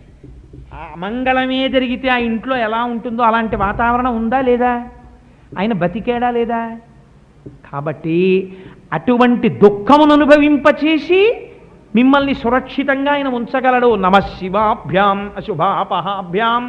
అందుకని పూజ చేసి తీరవలసినదే. అందుకని నిత్యకర్మ నైమిత్తిక కర్మ అని ఋషులు నిర్ణయం చేశారు. నేను చెయ్యను, ఈ ప్రమాదము తప్పదు. నీ ఇష్టం, చేయకపోతే నిన్ను బలవంతంగా కూర్చుని చేయమని ఎవరు అడగరు. కానీ నువ్వు చేసి ఉండకపోతే నీకు ప్రమాదము తొలగదు. ప్రమాదము అని శాస్త్రం ఎందుకంటుందో తెలుసా అండి? ప్రమాదము అంటే బాగా జ్ఞాపకం పెట్టుకోండి, ఎర్రసిరాతో అండర్లైన్ చేసి, ఏ సంఘటన మీ బుద్ధి చేత మీరు నివారించలేరో దానికి ప్రమాదమని పేరు. ఈ మధ్య ఒక ట్రైన్ యాక్సిడెంట్ జరిగింది. తెల్లవారుజాము 4 గంటలకు అందరూ నిద్రపోతుండగా ఏదో పడిపోయి బోగీలు. నేను ఆ రోజున టీవీలో న్యూస్ చూస్తుంటే మంకీ క్యాప్ పెట్టుకుని నిద్రపోతున్నటువంటి ఒక వ్యక్తి శవాన్ని ఆ మంకీ క్యాప్ పెట్టే సైన్యం ఈడ్చుకొస్తోంది. మంకీ క్యాప్ పెట్టుకుని పడుకున్నప్పుడు బహుశా ఆయన ఏమని అనుకుని ఉంటాడు? నేను ఇది పెట్టుకున్నాను కాబట్టి నాకు చలిగాలి తగలదు, నేను వెచ్చగా హాయిగా నిద్రపోతాను ఇప్పుడు అనుకుని పడుకుని ఉంటాడు. పడుకున్నప్పుడు ఈ మంకీ క్యాప్నే పట్టుకుని సైన్యం నా పార్థివ శరీరాన్ని ఈడ్చుకుని వస్తుంది అని ఆయన అనుకుని ఉండుంటాడా? అనుకుని ఉండుంటాడు. ఆ రైల్లోనే కొన్ని బోగీలు పడ్డాయి, కొన్ని బోగీలు ఉండిపోయాయి. కొన్ని బోగీల్లో కొంతమంది బతికారు, కొంతమంది చచ్చిపోయారు. ఇదే పోతన గారు అంటారు, ఎగసి దవ్వులవాని దహించు భంగి కర్మవశమున భవమృతి కారణములు తెలిసి విరగొంద ఇకనేల తొట్టుపడగా అన్నారు. అగ్నిహోత్రం అంతటా కాల్చేస్తూ అక్కడే ఉన్న ఓ గడ్డి పరకను వదిలేస్తుంది. ఏమనుకోవాలి? అది గడ్డి పరక గొప్ప అనుకోవాలా? అగ్నిహోత్రం చేతకానితనం అనుకోవాలా? అగ్నిహోత్రానికి చేతకానితనం కాదు, గడ్డి పరక గొప్పతనం కాదు, ఈశ్వరానుగ్రహం అనుకోవాలి. అది చేసిన కర్మ దాన్ని రక్షించింది అనుకోవాలి. నువ్వు చేసిన కర్మ నిన్ను రక్షిస్తుంది. అందుకని కర్మని విడిచిపెట్టడానికి వీల్లేదు. గృహస్థు పూజ చేసి తీరవలసినదే. నిత్యకర్మ నైమిత్తిక కర్మ ఈ రెండు చెయ్యలేదు, నీ ప్రమాదమును నువ్వు దాటలేవు. ప్రమాదం అనగా ఏమి? ఏది నీ బుద్ధి చేత నువ్వు దాటలేవో దానికి ప్రమాదం అని పేరు. 80 కిలోమీటర్ల స్పీడ్లో వెళ్ళిపోతున్నావు, బ్రేక్ వైర్ తెగిపోయి. ఇప్పుడు నీ పిహెచ్డి కానీ, నీ బ్యాంక్ బ్యాలెన్స్ కానీ, నీ పిల్లలు కానీ, నీ స్నేహితులు కానీ, నీ పర్సనాలిటీ కానీ, నీ కాంప్లెక్షన్ కానీ, నువ్వు సంపాదించుకున్న కీర్తి ప్రతిష్టలు కానీ నిన్ను కాపాడగలవా? 80 కిలోమీటర్ల వేగంతో బ్రేకు తెగిపోయిన స్కూటర్ మీద నువ్వు ఉన్నావు. ఇది నీ బుద్ధి చేత ఇప్పుడు నువ్వు తప్పించుకోలేని స్థితి యందు నీవు ఉన్నావు. ఇప్పుడు ఏమైంది? నిజంగానండి ఎలా బతికానో నాకే తెలీదు, రాళ్లకుప్ప కనపడిందండి, గబాలన స్కూటర్ రాళ్లకుప్ప మీదకి ఎక్కేసింది, ఆ స్పీడ్ తగ్గిపోవడంలో ఇటు పడిపోయాను, బస్సు ఏమో స్కూటర్ నుంచి వెళ్ళిపోయింది, పప్పు అయిపోయిందండి స్కూటర్, బతికాను అంతే చాలంటాడు. ఏమైంది? ఇంకా అట్టే మాట్లాడితే ఓ 40 యాపిల్ పళ్ళు వస్తాయి ఇంటికి, చూడడానికి వచ్చిన వాళ్ళందరూ పళ్ళు ఇచ్చేళ్ళి. కాబట్టి రావలసిన ప్రమాదం వచ్చిందా? రాలేదు. సరికదా, రక్షణ పొందావు. నీ బుద్ధి చేత నువ్వు దేన్ని తప్పించలేవో దానికి ప్రమాదమని పేరు. ఆ ప్రమాదమును తప్పించగలిగినదేది? బుద్ధికి అతీతమైన ఈశ్వర శక్తి. ఆ ఈశ్వర శక్తి నీకెందుకు లొంగుతుంది? నీ బుద్ధిని నువ్వు సక్రమ మార్గంలో పెట్టుకుంటే. అది ఎలా పెట్టగలవు? ప్రాణాయామము చేత. ప్రాణాయామం ఎందుకు? ఈశ్వరానుగ్రహము కొరకే, వేరొక దానికి కాదు. మన దాంట్లో ఏది చేసినా ఈశ్వరుడి కొరకే, ఇంకొక దానికి లేదు. అందుకే అంటారు, అత్సపు చీకటింబడి గృహవ్రతులై విషయ ప్రవృష్టులై చచ్చుచు పుట్టుచున్మరల చెర్విత చెర్వినులైన వారికింజెచ్చర పుట్టునే పరులు చెప్పిననైన నిజెచ్చనైన ఏమిచ్చిననైన కానలకు ఎగిననైన హరిప్రబోధముల్లన్నాడు ప్రహ్లాదుడు. ఎంత కడుపు మండిపోతే ఆ మాట అన్నాడో చూడండి. ఎటువంటి బ్రతుకులురా బతుకులు!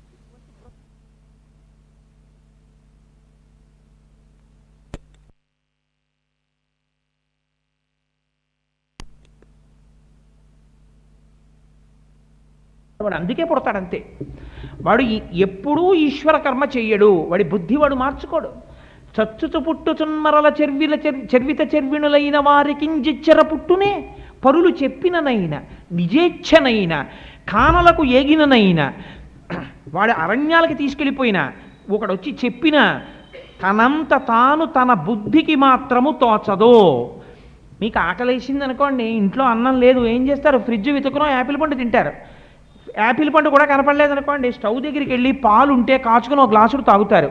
అంతేకాని ఆకలి వేస్తే భార్యని పట్టుకుని దూషణ చేస్తూ కూర్చున్నారనుకోండి ఒక గంట ఇంట్లో, అనారోగ్యం వస్తుందేమో కానీ ఆకలి తీరదు కదా. మీరు ఏమైనా తింటే ఆకలి తీరుతుంది అంతే. మీ ఆకలి తీరడానికి మీరు అన్నం తినాలి, మీ దాహం తీరడానికి మీరు నీళ్లు తాగాలి, మీరు ప్రమాదం తప్పించుకోవడానికి మీరు కర్మ చెయ్యాలి. తప్పించి వాడెవడో కర్మ చేస్తాడు, వాడెవడో పూజ చేస్తాడు, వాడెవడో ప్రార్థన చేస్తాడు, నాకు ప్రయోజనాలు వస్తాయంటే అలా కుదరదు. వైదిక సంప్రదాయంలో ఎప్పుడో అరుదుగా అట్లాంటి వాటిని శాస్త్రం అంగీకరించింది. తండ్రికి కొడుకు మీద ప్రేమ ఉంటుంది కాబట్టి సహజంగా తండ్రికి దుఃఖం ఎందుకు వస్తుందండి?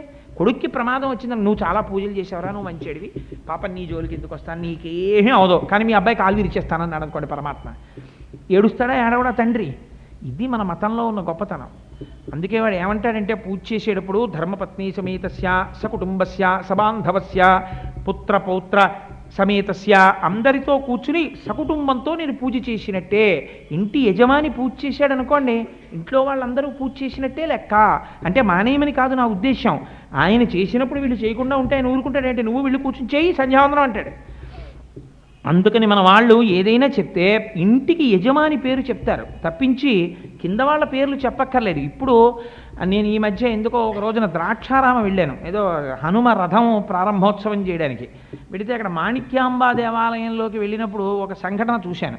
ఒక ఆయన ఎక్కడి నుంచో వచ్చాడు. ఆయన ఇంకా వెనకాతల ఒక 60 మందో 70 మందో క్యూలో నిలబడి ఉన్నారు. ఆయన ఒక 80 పేర్లు చెప్పాడు అప్పటికి. చెప్పి తర్వాత ఆయన చెప్పి విసిగిపోయాడు. నిజంగా అర్చకుడు విసిగిపోయి, ఇదేంటి వెనక వాళ్ళందరూ విసిగిపోతున్నారు, కదలడం, ఉండండి అంటాడు. భార్యని ఇంకెవరు అంటున్నాడు. షాపుల పేర్లు చెప్పాడు, ఇంట్లో పెరుగుతున్న కుక్క పిల్లల పేర్లు చెప్పాడు, బంధువుల పేర్లు చెప్పాడు, స్నేహితుల పేర్లు చెప్పాడు. అవదు. ఎందుకంటే అది వైదిక మర్యాద కాదు, అలా చెయ్యక్కర్లేదు. మీరు ఎక్కడికైనా పూజకి వెళ్ళినప్పుడు ఇంటి యజమాని పేరు చెప్పుకుంటే చాలు. ఇంటి యజమాని పేరు చెప్తే, నేను పూజ చేశాను అనుకోండి, ఆత్రేయ గోత్రోద్భవస్య కోటేశ్వర శర్మనామధేయస్య ధర్మపత్ని సమేతస్య సకుటుంబస్య సబాంధవస్య క్షేమస్థైర్య విజయ అభయ ఆయురారోగ్య ఐశ్వర్యాభివృద్ధ్యర్థం ధర్మార్థకామమోక్ష చతుర్విధ ఫలపురుషార్థ సిద్ధ్యర్థం మనోవాంఛాఫల సిద్ధ్యర్థం, అన్నింటినీ మించి ఈశ్వర పాదారవింద భక్తి సిద్ధ్యర్థం ఏదో నిత్యకర్మానుష్ఠానం కరిష్యే అని నీళ్లు ముట్టుకుని, అది కూడా ఎంత మర్యాదగా మాట్లాడారండి. పక్కింట్లో వాళ్ళకేమో వెండి సామాను ఉంది, మాకేమో ఇతర సామాను రాగి సామాను ఉందని నువ్వు ఏడవక్కర్లేదు.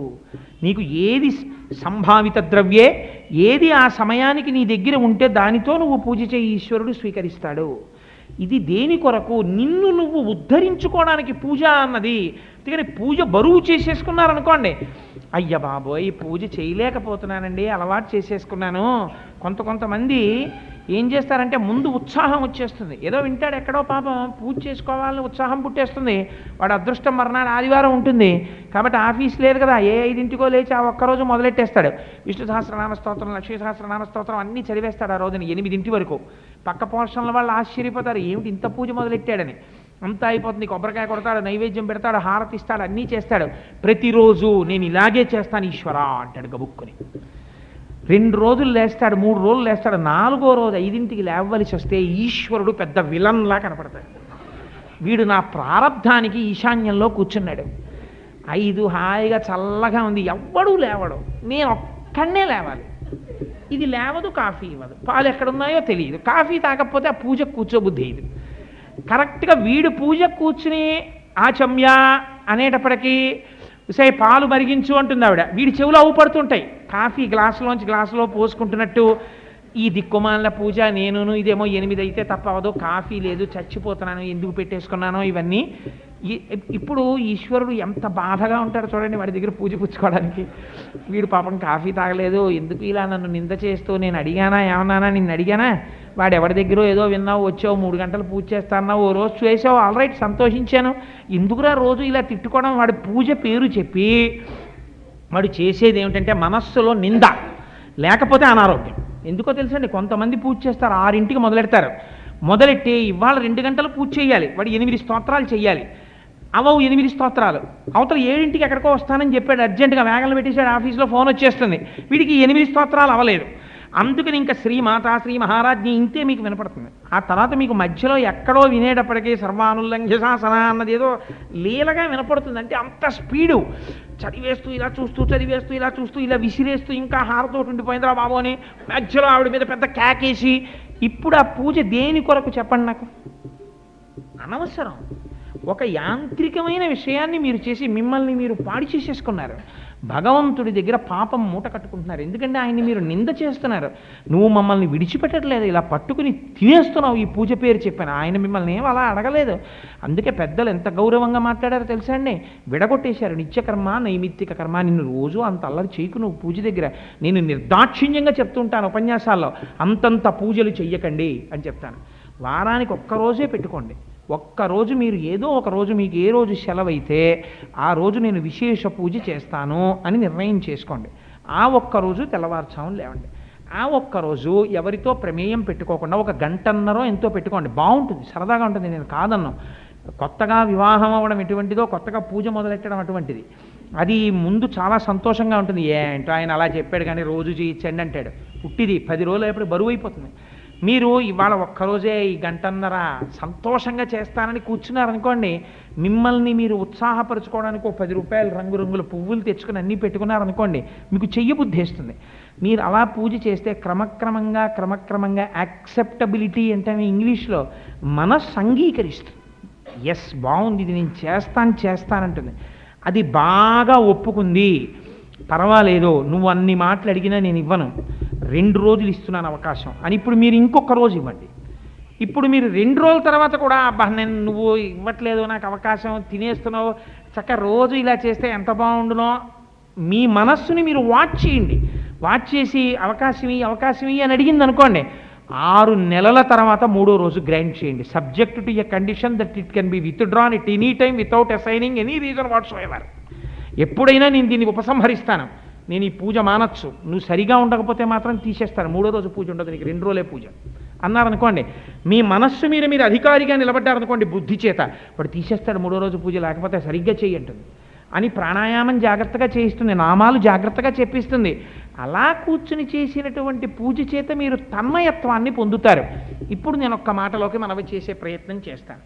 ఇప్పుడు మీరు నైమిత్తికంలోకి వచ్చారనుకోండి, ఈ నైమిత్తికమైనటువంటి కర్మలన్నీ దేని కొరకు వస్తాయంటే 1కి 10 సార్లు మీ మనస్సుని బాగు చెయ్యడానికి వస్తాయి. మీకు నేను ఒక్క ఉదాహరణ చెప్తాను తేలికగా మీ మనస్సుని పట్టుకోవడానికి. ఇప్పుడు పండగ అని ఒకటి లేదనుకోండి, మనం ఇల్లు ఎప్పుడూ దులపం, దులుపుదాని లేదురో అని వదిలేస్తాం. ఇప్పుడు దసరా శరన్నవరాత్రులు వస్తున్నాయి అనుకోండి, ఇంట్లో అందరూ బూజులు దులిపించేసుకుంటున్నారు అనుకోండి, అందరూ దులిపించుకుంటున్నారు, శరన్నవరాత్రులు వస్తున్నాయి, బాగుండదని మనం కూడా దులుపుకుంటాం. గ్రహణం వచ్చింది, స్వామికి స్నపన చేశారనుకోండి, చాలామంది ఇవాళ విగ్రహాలు కడిగేసామని అంటారు. విగ్రహాలు కడిగేయడం గ్లాసులా చెంబులా అంటే వాడి భావన అంతే అలాగే ఉందన్నమాట. దాని యందు స్నపన అంటే స్వామి స్నానం చేశారు, గ్రహణం పట్టింది కాబట్టి స్వామి స్నానం చేస్తున్నారు ఇవాళ మంత్రపూర్వకంగా. ఆయన అభిషిక్తుడయ్యాడు, అభిషిక్తుడై కూర్చున్నాడు అభిషేకం చేసుకుని. అని మీరు భావన చేశారనుకోండి, మాట మారిపోతుంది. మీరు అలా అనలేరు. దేవుణ్ణి తోమేశానండి అంటారు కొంతమంది. నేను ఇవాళ ఏమిటమ్మా చాలా హడావిడిగా ఉన్నారంటే, ఇవాళ దేవుళ్ళని తోమేమండి అంటారు. దేవుళ్ళని తోమడం ఏమిటంటే, ఆవిడికి గిన్నెకి ఈశ్వరమూర్తికి తేడా కనపడలేదు. ఆవిడ తప్పు కాదు అది. ఎందుకంటే ఒక గిన్నెని చింతపండు పెట్టి తోమింది, ఇవాళ ఈ విగ్రహాన్ని కూడా చింతపండు పెట్టి తోమింది. అంతేకాని లేదు నేను స్వామికి స్నపన చేశాను అందనుకోండి, మారిపోయింది ఆవిడ భావన. స్వామి నీకు నేను నా పూజామందిరంలో నీకు ఇంత ధూళి పట్టడమా? పిల్లాడికి ఒంటి మీద కురుపొస్తే అమ్మ ఒప్పుకోకుండా మచ్చపడిపోతుంది, ఒంటి మీద తెల్లటి ఒళ్ళని ఎంత శ్రద్ధగా సున్నిపిండి పెట్టి స్నానం చేస్తుందో, అలాగా స్వామి చూడు నీకు ఇవాళ చక్కగా ఎలా అభిషేకం చేసేస్తాను అని చెప్పి సున్నిపిండి పెట్టి చక్కగా అభిషేకం చేసి చేసుకున్నారనుకోండి, అంతకన్నా గొప్ప పూజ లేదు. ఇంకా మీ భావన బట్టి పూజ అంతే. స్నపన చేశాను అన్నాడు అనుకోండి, అదొక పూజ. నైమిత్తిక కర్మలు దేని కొరకు వస్తాయంటే, బయట ఇంటిని మీరు ఎలా చూస్తున్నారో లోపల కూడా అలా చెయ్యాలి. ఇది పట్టుకుంటుంది. ఎలా పట్టుకుంటుంది, ఎంత గమ్మత్తుగా ఉంటుందో మీకు నేను ఒక ఉదాహరణ చెప్తాను. కార్తీక సోమవారాలని మొన్నటి వరకు ఉన్నాయి. అసలు అన్నప్పుడు పిలుద్దాం అనుకున్నట్టు ఉపన్యాసానికి, నాకు ఖాళీ లేకపోయింది. కార్తీక సోమవారం శివుణ్ణి ఎందుకు పూజ చేయాలి? మంచి ప్రశ్నే.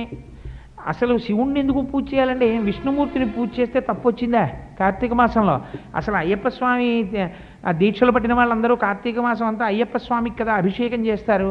అయితే వాళ్ళు దోషం చేసినట్టే. లేకపోతే విష్ణుమూర్తికి తులసితో పూజ చేశారనుకోండి, అది దోషమా? అంటే ఏకో దేవ సర్వభూతాంతరాత్మ సర్వభూతాదివాస అని కేవలో నిర్గుణశ్చ సాక్షి చేత అంటుంది వేదం. ఆయనకి అసలు ఏ గుణము లేదు, ఆయనకి ఏ రూపము లేదు, ఆయన నిర్వికారుడు, నిరంజనుడు. అటువంటి వాడు మీరు చేస్తున్న పనులకు సాక్షిగా ఉంటాడు ఆత్మరూపుడై. ఇప్పుడు వాడికి మీరు ఉపాసన కోసమని ఒక రూపాన్ని ఇచ్చారు, ఇలా ఉండు అని మీరు అడిగారు, అలా ఉంటాడు. అంతేకాని నిజానికి ఆయనకి ఏమీ ఇది లేదు. నేను మీకు ఒక్క ఉదాహరణ చెప్తాను. అలా చెప్తే మీకు కొంచెం నేను ఏదో దాట వేసినట్టుగా మీకు కనిపించవచ్చు. మీరు కుండ మీద మూత పెట్టేటటువంటి ఒక మూకుడు లాంటిది ఉంటుంది, పళ్ళెం మట్టితో చేసింది. మీరు ఒక పళ్ళెం దగ్గరికి వెళ్ళి నీవెవరు అని మీరు అడిగారు అనుకోండి, ఒకవేళ అది మీతో మాట్లాడగలిగింది అయితే, అది నేను కుండ మీద మూతను అందనుకోండి. మీరు వేరొక మూత దగ్గరికి వెళ్ళి నీవెవరు అని అడిగారు అనుకోండి, అది కూడా నేను కుండ మీద మూతను అందనుకోండి. వాళ్ళిద్దరు అబద్ధం చెప్పారు. ఎందుచేత అంటే మూత అన్నది వాళ్ళకున్న పేరు అంతే. వాళ్ళు యథార్థమునకు ఎవరంటే అది మట్టి అంతే. కుండ మీద మూత మట్టి కన్నా అస్తిత్వం దానికి లేదు, అది మట్టి. మూత విరిగిపోయింది కింద పడి. ఇప్పుడు దాన్ని మూత అని మీరు అంటారా? మీరు అనరు. మూత విరిగిపోయింది కాబట్టి ఏం చేస్తారు? బయట పారేస్తారు. బయట పారేస్తే ఏమైంది? మట్టి అయింది. ఇప్పుడు ఆ మట్టి మళ్ళీ ఏమవుతుంది? మూకుడు అవ్వచ్చు, కుండ అవ్వచ్చు, ఏదైనా అవ్వచ్చు. కానీ కుండ మట్టి అవుతుంది తప్ప, మట్టి కుండ అవుతుంది తప్ప, కుండగానే మట్టి ఉండిపోవడం అన్నది మాత్రం ఎప్పటికీ ఉండదు. మారిపోతుంది కుండ. కుండ ఇవాళ ఉంటుంది, రేపు ఉంటుంది, ఎల్లుండి ఉంటుంది, 10 రోజులు ఉంటుంది, 5 ఏళ్ళు ఉంటుంది, 6 ఏళ్ళు ఉంటుంది, ఏదో ఒకనాడు పగిలిపోతుంది. తాను ఏది సత్యమైన రూపమో సత్య వస్తువులోకి అది వెళ్ళిపోతుంది, మట్టిలోకి వెళ్ళిపోతుంది. అది సత్యం, అది మట్టి, దాని స్వరూపం అది. ఏది సత్యమైనటువంటి వస్తువో సత్యమైనటువంటి వస్తువు వైపుకి వెళ్ళాలి. ఈ శాశ్వతత్వమైనటువంటి మట్టి ఈశ్వరుడైతే అది ఒకనాడు మూతగా ఉన్నది, మీకు ఉపయోగపడింది. కుండగా ఉన్నది, మీకు ఉపయోగపడింది. అందుకేగా ఇంట్లో పెట్టుకున్నారు. దాన్ని మీరు విష్ణువుగా చూశారు ఒకలాగా, ఆల్ రైట్, తప్పేం లేదు. లలితమ్మగా చూశారు, తప్పు లేదు. శివుడిగా చూశారు, తప్పు లేదు. విష్ణువుగా చూశారు, తప్పు లేదు. అవి నామరూపాలు. అసలేది మట్టి శాశ్వతం, అసలేది ఆత్మ శాశ్వతం. ఈ ఆత్మ ఇన్ని రకాలుగా మారుతోంది మూర్తుల కింద.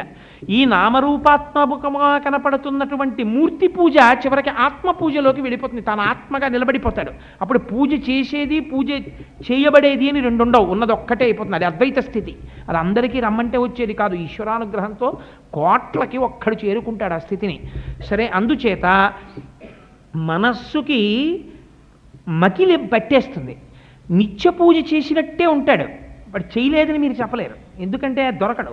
స్నానం చేస్తాడు, తెల్లవారుజామున లేచి మంచి పట్టుపంచ కట్టుకుంటాడు, ఎంత బాగా పెట్టుకుంటాడో కుర్చీళ్ళు, చక్కగా ఉత్తరీయం వేసుకుంటాడు, విభూతి పెట్టుకుంటాడు, బొట్టు పెట్టుకుంటాడు, పూజామందిరంలో కూర్చుంటాడు, పెద్ద గంట వాయిస్తాడు. అదో గమ్మత్తు మనకు శాస్త్రంలో. ఘంటానాదం, గంట కింద పెట్టకూడదు.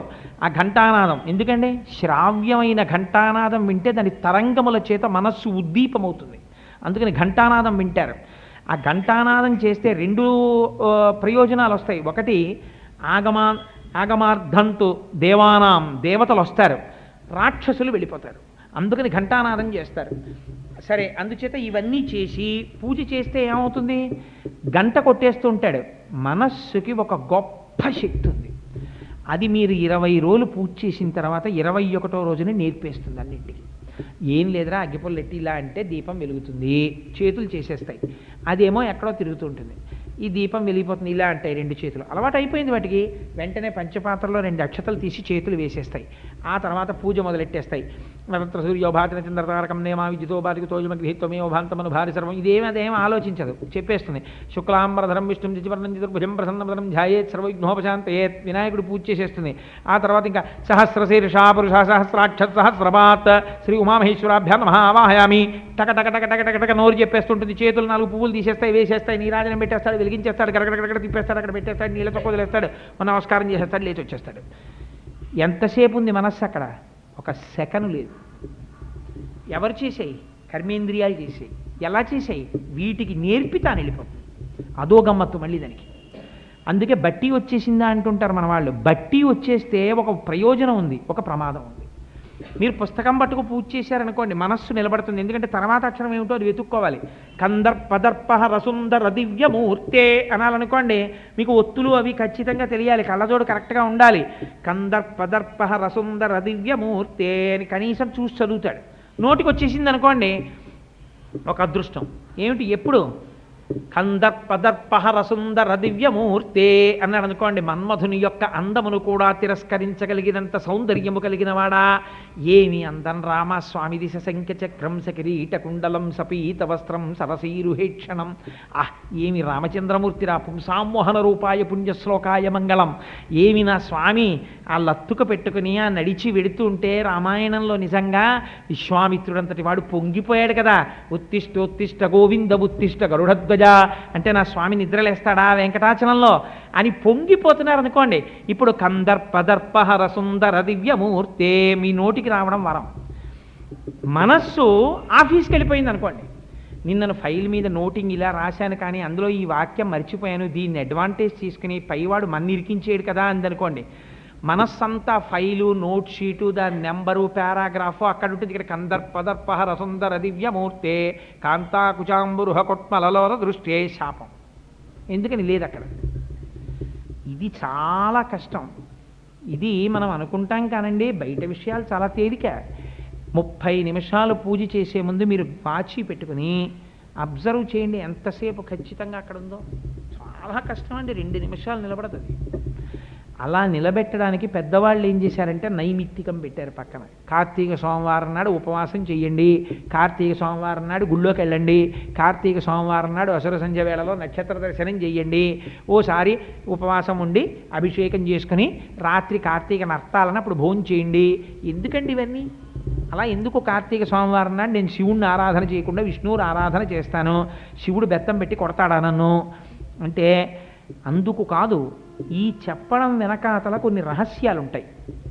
మీకు నేను ఒక్క రహస్యాన్ని ఇవాళ విజ్ఞాపన చేస్తాను. ఇంచేత అంటే నేను ఇలా శ్రావణ శుక్రవారం, మార్గశీర్ష లక్ష్మీవారం వీటికి చెప్పచ్చు నిజమే, కానీ అలా చెప్తే ఎప్పటికవుతాయి. అందుకని నేను ఒకటే తీసుకుంటాను, నన్ను దాని గురించి స్పెసిఫిక్గా మీరు అడిగారు కాబట్టి. కార్తీక సోమవారమే ఉందనుకోండి, కార్తీక మాసము అని మీరు ఎందుకు పిలుస్తారు? కృత్తికా నక్షత్రంతో చంద్రుడు కూడుతాడు కాబట్టి కార్తీకమని పిలుస్తారు. కృత్తికా నక్షత్రానికి అధిదేవత ఎవరు అంటే సూర్యుడు. అగ్నిహోత్రానికి ఒక గమ్మత్తైన లక్షణం ఉంటుంది, అది ఊర్ధ్వముఖంగా ప్రయాణిస్తుంది. నీటికి ఒక లక్షణం ఉంటుంది, అధోముఖంగా ప్రయాణం చేస్తుంది. మీరు అగరత్తు వెలిగించి ఇలా పెట్టారనుకోండి, ఇలా పైకి ఎక్కుతుంది. ఒక పుల్ల వెలిగించి ఇలా పెట్టారనుకోండి, ఇలా పైకి ఎక్కుతుంది అగ్నిహోత్రం, కిందకి వెళ్ళదు. నీరు పట్టుకొచ్చి ఇలా పోసారనుకోండి, పైకి ఎక్కదు, కింద పడిపోతుంది. ఇది అధోముఖ చలనం, అది ఊర్ధ్వముఖ చలనం. అందుకే ఈశ్వరుడు జ్ఞానాగ్నిహోత్రం లాంటివాడు. ఓం ఊర్ధ్వాయ నమః, ఓం ఊర్ధ్వలింగాయ నమః అని పిలుస్తారు ఆయన్ని. సరే, అందుచేత ఇప్పుడు ఏమైంది? కృత్తికా నక్షత్రం అగ్ని సంబంధమై సూర్య సంబంధమైనటువంటి అధిష్టాన దేవతని కలిగి ఉంటుంది. ఇప్పుడు కార్తీక సోమవారం వచ్చిందనుకోండి, సోమ అంటే సోమ శబ్దం చంద్రుడికి సంబంధించినటువంటి పేరు. సోమ అంటే చంద్రుడు. చంద్రుడు ఏం చేస్తాడు? పురుష సూక్తం చెప్పింది, చంద్రమా మనసో జాతః చిక్షో సూర్యో అజాయత అని. చంద్రుడు మనస్సు మీద ప్రభావం చూపిస్తాడు. అందుకే సముద్రంలో పౌర్ణమి వచ్చిందనుకోండి, లూనటిక్స్ అని ఉంటారు, కొంచెం పిచ్చి అదో రకంగా ఉండేవాళ్ళు, వాళ్ళు చాలా వ్యగ్రంగా ఉంటారు. అమావాస్య వచ్చిందనుకోండి చాలా మంద్రంగా ఉంటారు వాళ్ళు. ఎందుకని? చంద్రకళలు మనస్సు మీద ప్రభావం చూపిస్తాయి. అందుచేత చంద్రమా మనసో జాత, ఈ మనస్సు గాడి తప్పేస్తోంది. ఎందుకు తప్పేస్తోంది?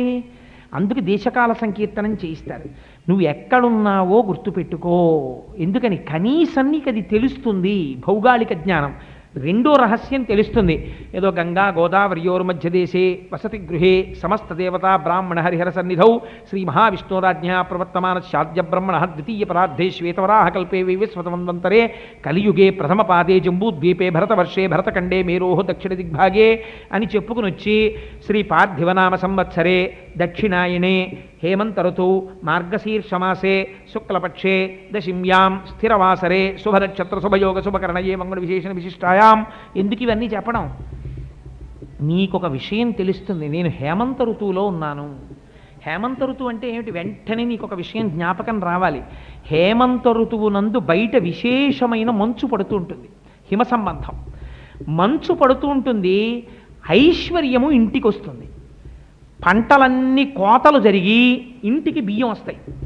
ఈ బియ్యం శాస్త్రం ఏం చెప్పిందో తెలుసా అండి? మీరు కావాలంటే కోటేశ్వరరావు అబద్ధం చెప్పారనుకుంటే రామాయణం అరణ్యకాండలో రాముడు వర్ణించి చెప్పిన శ్లోకాలు లక్ష్మణుడికి చెప్పినవి చూడండి. నవాగ్రయణ పూజ అని రైతులు చెయ్యాలి యథార్థమునకు. పంట కోత కోసి కత్తితోటి కంకులు తెచ్చి దెబ్బలు కొడతారు, లేకపోతే ట్రాక్టర్లు ఎక్కిస్తారు, తొక్కుతారు. ఏమని పిలుస్తున్నావు? ధాన్య లక్ష్మని పిలుస్తున్నావు. ఎన్ని దెబ్బలు కొడితే నీ ఇంటికి వస్తోంది ఆవిడ? ఇన్ని దెబ్బలు కొట్టి గింజ తెచ్చి ఉడికించి శక్తిగా మార్చుకోవడానికి ఇంట్లో పెడుతున్నావు. నువ్వు ఒక గింజ వేస్తే ఒక కంకుగా మార్చిన శార్వాణీ తత్వం ఒకటి ఉంది భూమిలో, అది ఈ కంటికి దొరకదు. దేనివల్ల మొక్క పెరుగుతోందో ఈ కంటితో చూడలేవు, పెరుగుతున్న మొక్కని చూడగలవంతే. ఈ ప్రాయశ్చిత్తం కోసమని ఈ తింటున్నటువంటి బియ్యాన్ని ఇంటికి తేగానే తను ముందు తినే ముందు నవాగ్రయణ పూజ అని చేస్తాడు, లేకపోతే పాపం సంక్రమిస్తుంది. ఇన్ని పనులు చేసి తెచ్చిన అన్నం తింటున్నాడు కాబట్టి కంకుల్ని కొట్టాడు, ఇదేంటి దాని మీద తొక్కాడు, కత్తి పెట్టి కోశాడు, ఇన్ని పనులు చేశాడు. మొక్కకి ప్రాణం ఉంటుంది కదండి, జగదీష్ చంద్రబోస్ నిరూపించారు. మరి మొక్కల్ని కోతల పేరు చెప్పి మీరు కత్తులు పట్టుకుని మీరు వెడుతుంటే మొక్కలు ఎంత తల్లడిల్లిపోతాయి మీరు ఆలోచించండి. ఆ కత్తులు పట్టుకుని వాళ్ళు వచ్చి కూర్చున్నప్పుడు ఈ వరి కంకులతో కూడినటువంటి పొలాలన్నీ ఎంత తల్లడిల్లిపోతాయి. అప్పుడు నిర్దాక్షిణ్యంగా ఇలా పట్టుకుని మీరు కొడవలి పట్టి కోసేస్తున్నారు కదా, కోసేసి కంకులన్నీ ఓ చోట పారేసి ట్రాక్టర్లతోటి మనుష్యులతోటి రోడ్ల మీద వేసి చక్రాలతోటి తొక్కుతున్నారే, ఆ ధాన్యపు గింజలు బస్తాలకిచ్చి తెస్తున్నారే, ఎంత హింస జరిగింది. అందుకు నా అన్నం తినే ముందు ప్రాయశ్చిత్తం కోసం అమ్మా నాకు ఇంతకన్నా దిక్కు లేదని నవాగ్రయణ పూజ చేస్తాడు. నువ్వు హేమంత ఋతువు అనగానే నీకు గుర్తు రావాలి, ఓహో నేను అన్నం తింటున్నాను, నవాగ్రయణ పూజ చేశాడో చెయ్యలేదో రైతు, ఈ అన్నం నాకు వస్తోంది. కాబట్టి నువ్వు ఒక బ్రాహ్మణుణ్ణి ఇంటికి పిలిచి కనీసంలో కనీసం హేమంత ఋతువులో మార్గశీర్ష మాసం రాగానే, అందుకే లక్ష్మీ సంబంధం, మార్గశిర మాసంలో లక్ష్మీదేవిని పూజ చేయండి అంటారు. తీసుకొచ్చి ఒక స్వయంపాకం ఇచ్చి ఒక నమస్కారం పెట్టాలి. అయా నీ అనుగ్రహం అమ్మా, ఇదిగో ఒక బ్రాహ్మణుడికి దానం చేసుకున్నాను, నా పాపము క్షమించుగాక అని ఆయన ఏం చెయ్యాలి? పుచ్చుకుని తినేసి వెళ్ళిపోవడం కాదు, ఆయన తిని గాయత్రి మంత్రం చెయ్యాలి. కూర్చుని తెల్లవారకట్ట సహస్ర గాయత్రి చెయ్యాలి. చేస్తే ఆయన చేసిన పాపాన్ని బ్రాహ్మణుడు తీయగలుగుతాడు తాను చేసిన గాయత్రి మంత్రం చేత. ఈయన అన్నం తిని ప్రాణం నిలబెట్టుకున్నాడు కాబట్టి, ఈ ధాన్యం ఆయన ఇచ్చాడు కాబట్టి ఆయన పాపం పోవడానికి నువ్వు ఉపయోగం పడతాడు. అందుకని పురోహితుడు పురమనకు హితమును కోరుతున్నాడు. ఇలాగా ఇది సమాజం అలా వెళ్ళాలని చెప్పింది. అందుకే బ్రాహ్మణోస్య ముఖమాసీత్ బాహూరాజన్యకృత ఊరూతదస్య యద్వైశ్య పద్భ్యాగం శూద్రో అజాయత అని చెప్పింది శాస్త్రం. వాళ్ళు కష్టపడకపోతే సమాజం ఎక్కడ నడుస్తుంది? ఆయన మహాపండితుడే, కాళ్ళు రెండు తెగిపోయాయి అనుకోండి, ఎక్కడికి వెళ్తాడు? శూద్రులు పాదముల యందు ఉన్నారు అన్నారు, గమనశక్తి లేదు పాదం లేకపోతే నడవదిహ. అందుచేత అంత గొప్పవాడు, వాడు బాగుండాలని ఎవరు కోరుకోవాలి? బ్రాహ్మణోస్య ముఖమాసీత్, బ్రాహ్మణుడు కోరుకోవాలి. కోరుకున్నాడు కాబట్టి పురమ యొక్క హితమును కోరాడు కాబట్టి పురోహితుడు అవ్వాలి. ఇవి నీకు జ్ఞాపకం రావాలంటే నువ్వేం చేయాలి? నవాగ్రయణ పూజ గుర్తు రావాలంటే నీకు హేమంత ఋతువు నువ్వు సంకల్పం చెప్పాలి. అందుకే నిత్య పూజలో అయితే లఘు సంకల్పం చెప్తాం. కన్యాదానం చేస్తున్నారనుకోండి, మీరు ఈ నిత్య సంకల్పం చెప్పేస్తే కుదరదు, మహాసంకల్పం చెప్పాలి. అప్పుడు అప్పుడు మహాసంకల్పం చెప్తారు, అద్భుతంగా ఉంటుంది. ఈ సృష్టి ఎలా ఉందో, నారాయణుడు ఎలా పడుకున్నాడో, దీన్ని ఏనుగులు ఎలా మోస్తున్నాయో, ఇలా ఎన్ని ఖండాలు ఉన్నాయో, ఎన్ని సముద్రాలు ఉన్నాయో, నువ్వు ఎక్కడున్నావో, ఎన్ని వడ్ల గింజలు పేర్చావో, ఇవన్నీ మహాసంకల్పం అని చెప్పి అప్పుడు కన్యాదానం చేస్తారు. అన్ని రెండు కింద తీసుకెడతారు మన వాళ్ళు. అందుకే అలా నువ్వు పూజ చేయడం మొదలు పెడితే కార్తీక సోమవారం నాడు ఏమవుతుంది? సోమ అంటే చంద్ర సంబంధం. చంద్రుడి యొక్క కాంతి చేత, చంద్రుడి యొక్క ప్రభావము చేత మనస్సు ప్రకాశిస్తుంది. ఇన్నాళ్ల నుంచి నీ మనస్సు ఏం చేస్తోంది? ఒక స్తోత్రం నేర్చుకోవే అంటే నేర్చుకుని కర్మేంద్రియాలకి చెప్పి తను జారిపోతోంది. ఇప్పుడు ఈ మనస్సు మళ్ళీ ఈశ్వరుడి వైపుకి నడవాలి. నడవాలంటే ఏం చేయాలి? ఇప్పుడు ఈ చంద్రుడి నుంచి ప్రభావితమైన మనస్సుని మళ్ళీ ఈశ్వరుడి దగ్గరే పెట్టి ఛార్జింగ్ అవ్వాలి. ఇది ఛార్జింగ్ ఎక్కడ పెట్టారు? ఒక ప్లగ్లో పెట్టి మీ సెల్ ఫోన్ని ఛార్జ్ చేసుకున్నారు, పోయింది ఛార్జింగ్. ఛార్జింగ్ ఎలా పోయిందో మీకు కనబడదు, ఛార్జింగ్ ఎలా అవుతుందో మీకు కనబడదు. ఇది గమ్మత్తు. ప్లగ్ తీసుకెళ్ళి పెడతారు, అదో రెడ్ లైట్ వెలిగి ఛార్జింగ్ అంటోంది. ఎలా అవుతుందో నాకు కనబడటం లేదండి, నా కంటికంటే కనబడదు. కార్తీక సోమవారం నాడు ఉపవాసం ఉన్నారు. ఉపవాసము, ఉప అంటే సమీపమునందు, వాసం అంటే నివసించారు. భగవంతుణ్ణే తలుచుకుని భగవంతుని యొక్క స్తోత్రంతో గడిపారు. శరీరమును నిలబెట్టడానికి కావలసినంత సాత్వికమైన ఆహారమే తిన్నారు. పంచామృతాలతో శివుడికి అభిషేకం చేశారు. పంచామృతముల వల్ల ఫలితములు వస్తాయి, అందుకే పంచామృతములు అన్నారు వాటిని. అభిషేకం చేశారు. సాయంకాలం అయిన తర్వాత నక్షత్ర దర్శనం చేశారు. నక్షత్రములకు రాజు చంద్రుడు, అందుకని చంద్ర దర్శనం చేశారు. ఆ చంద్రుడికి నమస్కారం చేశారు. ఇప్పుడు ఏమైంది? ఈ సోముడికి అధిదేవత పార్వతీదేవి. ఈ పార్వతీదేవి యొక్క అనుగ్రహము చంద్రుడి ద్వారా మీ మనస్సులోకి ప్రవేశిస్తుంది. అదే అమ్మవారి గురించి చెప్తూ లలితా సహస్రంలో ఒక మాట చెప్తారు. శివశక్త్యైక్య రూపిణి లలితాంబిక. ఇన్నాళ్ళు మాయలో తిప్పినటువంటి తల్లి మాయా అన్న తెర పైకెత్తేస్తుంది. అందుకని ఇప్పుడు పార్వతీ సంబంధమైనటువంటి, పార్వతీదేవి చేత ప్రచోదనము పొందినటువంటి చంద్రుని యొక్క అనుగ్రహము మీ మనస్సు మీద పడాలి. పడితే ఇప్పుడు మీరు ఎటు తిరుగుతారు? శివాభిషేకము వైపుకి తిరిగారు, భగవంతుడి వైపుకి తిరిగారు. మనస్సు మళ్ళీ ఎక్కువగా అటు వెళ్ళింది. వెళ్ళాలంటే ఏమవ్వాలి? కృత్తికా నక్షత్రానికి అధిదేవత అయినటువంటి సూర్యుడికి అధిదేవత రుద్రుడు శివుడు. సోమ ఇప్పుడు ఏమైంది? స ఉమ పార్వతీ పరమేశ్వరులు అయిపోయారు. అందుకని శివాభిషేకం చేసి ఉపవాసం ఉండి చంద్రదర్శనం చేసి అన్నం తినో. ఇప్పుడు ఏమైంది? అర్థం చేస్తే మీ మనస్సు మళ్ళీ ఈశ్వరుడి వైపుకి తిరిగింది నైమిత్తిక కర్మ చేత. ఇప్పుడు నిత్యకర్మలోకి వచ్చి మళ్ళీ మంగళవారం నాడు కూర్చున్నారు. మళ్ళీ జాగ్రత్తగా ఉంటుంది. మళ్ళీ పూజ చేసేటప్పుడు అమ్మో భగవానుడు ఉన్నాడు, హేమంత ఋతువు లేకపోతే శరద్ ఋతువు, బయట మంచి వెన్నెల కాస్తోంది, ఇది కార్తీక మాసం దక్షిణాయనం, నేను చాలా జాగ్రత్తగా ఉండాలి, చక్కగా భగవంతుడిని ఉపాసన చెయ్యాలి, కృత్తికా నక్షత్రంతో కూడి ఉన్నాడు చంద్రుడు అని మీకు లోపల జ్ఞానం కలుగుతూ ఉంటుంది. ఇలా కలగాలంటే ఏం చేయాలి? నైమిత్తిక కర్మ చెయ్యాలి. అందుకని కార్తీక సోమవారము ప్రఖ్యాతి వహించింది, సాలగ్రామము ప్రఖ్యాతి వహించింది. సరే, ఇప్పుడు నేను సాలగ్రామం గురించి చెప్పను. సాలగ్రామం గురించి చెప్తే అదొక పెద్ద చాప్టర్ అయిపోయి కూర్చుంటుంది. అలా మార్గశీర్ష మాసంలో లక్ష్మీవారం, మనకి సాధారణంగా లక్ష్మీ పూజ అంటే శుక్రవారం నాడు చేస్తాం, కానీ లక్ష్మీవారం నాడు చేస్తాం మార్గశీర్ష మాసంలో. ఎందుకు లక్ష్మీవారం చేయాలి అంటే, అలా నిర్ణయం చేసిన వారు ఎవరంటే అమ్మవారే నిర్ణయం చేసింది. కనక మహాలక్ష్మి అమ్మవారిగా వెలిసేటటువంటి సమయంలో ఒక బ్రాహ్మణుడి యొక్క కుమార్తెకి ఆవిడ ప్రచోదనం చేసింది. అంటే ఐశ్వర్యం ఎందుకు పోతుందో మార్గశీర్ష మాసంలో లక్ష్మీవారం ఎందుకు పూజ చేయాలంటే అడగాలి మీరు పెద్దల్ని. అడిగితే ఎందుకు మీకు లక్ష్మీ కటాక్షం వస్తుందో మీకు చెప్తారు వాళ్ళు. మీరు ఎందుకు చేస్తారండి కనక మహాలక్ష్మి అమ్మవారి పూజ? ఇంట్లో హాయిగా పిల్ల పాప సుఖంగా ఉండి, ఇల్లు ఐశ్వర్యవంతంగా ఉండి, చక్కగా సంతోషంగా ఉండాలని కదా మీరు లక్ష్మీ కటాక్షానికి పూజ చేసుకుంటారు. ఆశ్చర్యం ఏమిటంటే, కనక మహాలక్ష్మి అమ్మవారిని ఉపాసన చేసినటువంటి ఒక బ్రాహ్మణుడి కుమార్తె ప్రతిరోజు కూడా లక్ష్మీదేవితో చిన్న విగ్రహం పెట్టుకుని పూజ చేసేది. ఆవిడ తనకి బెల్లం ముక్క పెట్టినా అమ్మవారికి పెట్టి తను తినేది. ఈ పిల్ల ఇంట్లో ఉన్నన్నాళ్ళు బ్రాహ్మణుడికి ఐశ్వర్యం ఉంది. ఈ పిల్లకి పెళ్లి చేశారు, కన్యాదానం చేశారు. ఈ పిల్ల వెళ్ళిపోతూ ఆ బొమ్మ పట్టుకుని వెళ్ళిపోయింది.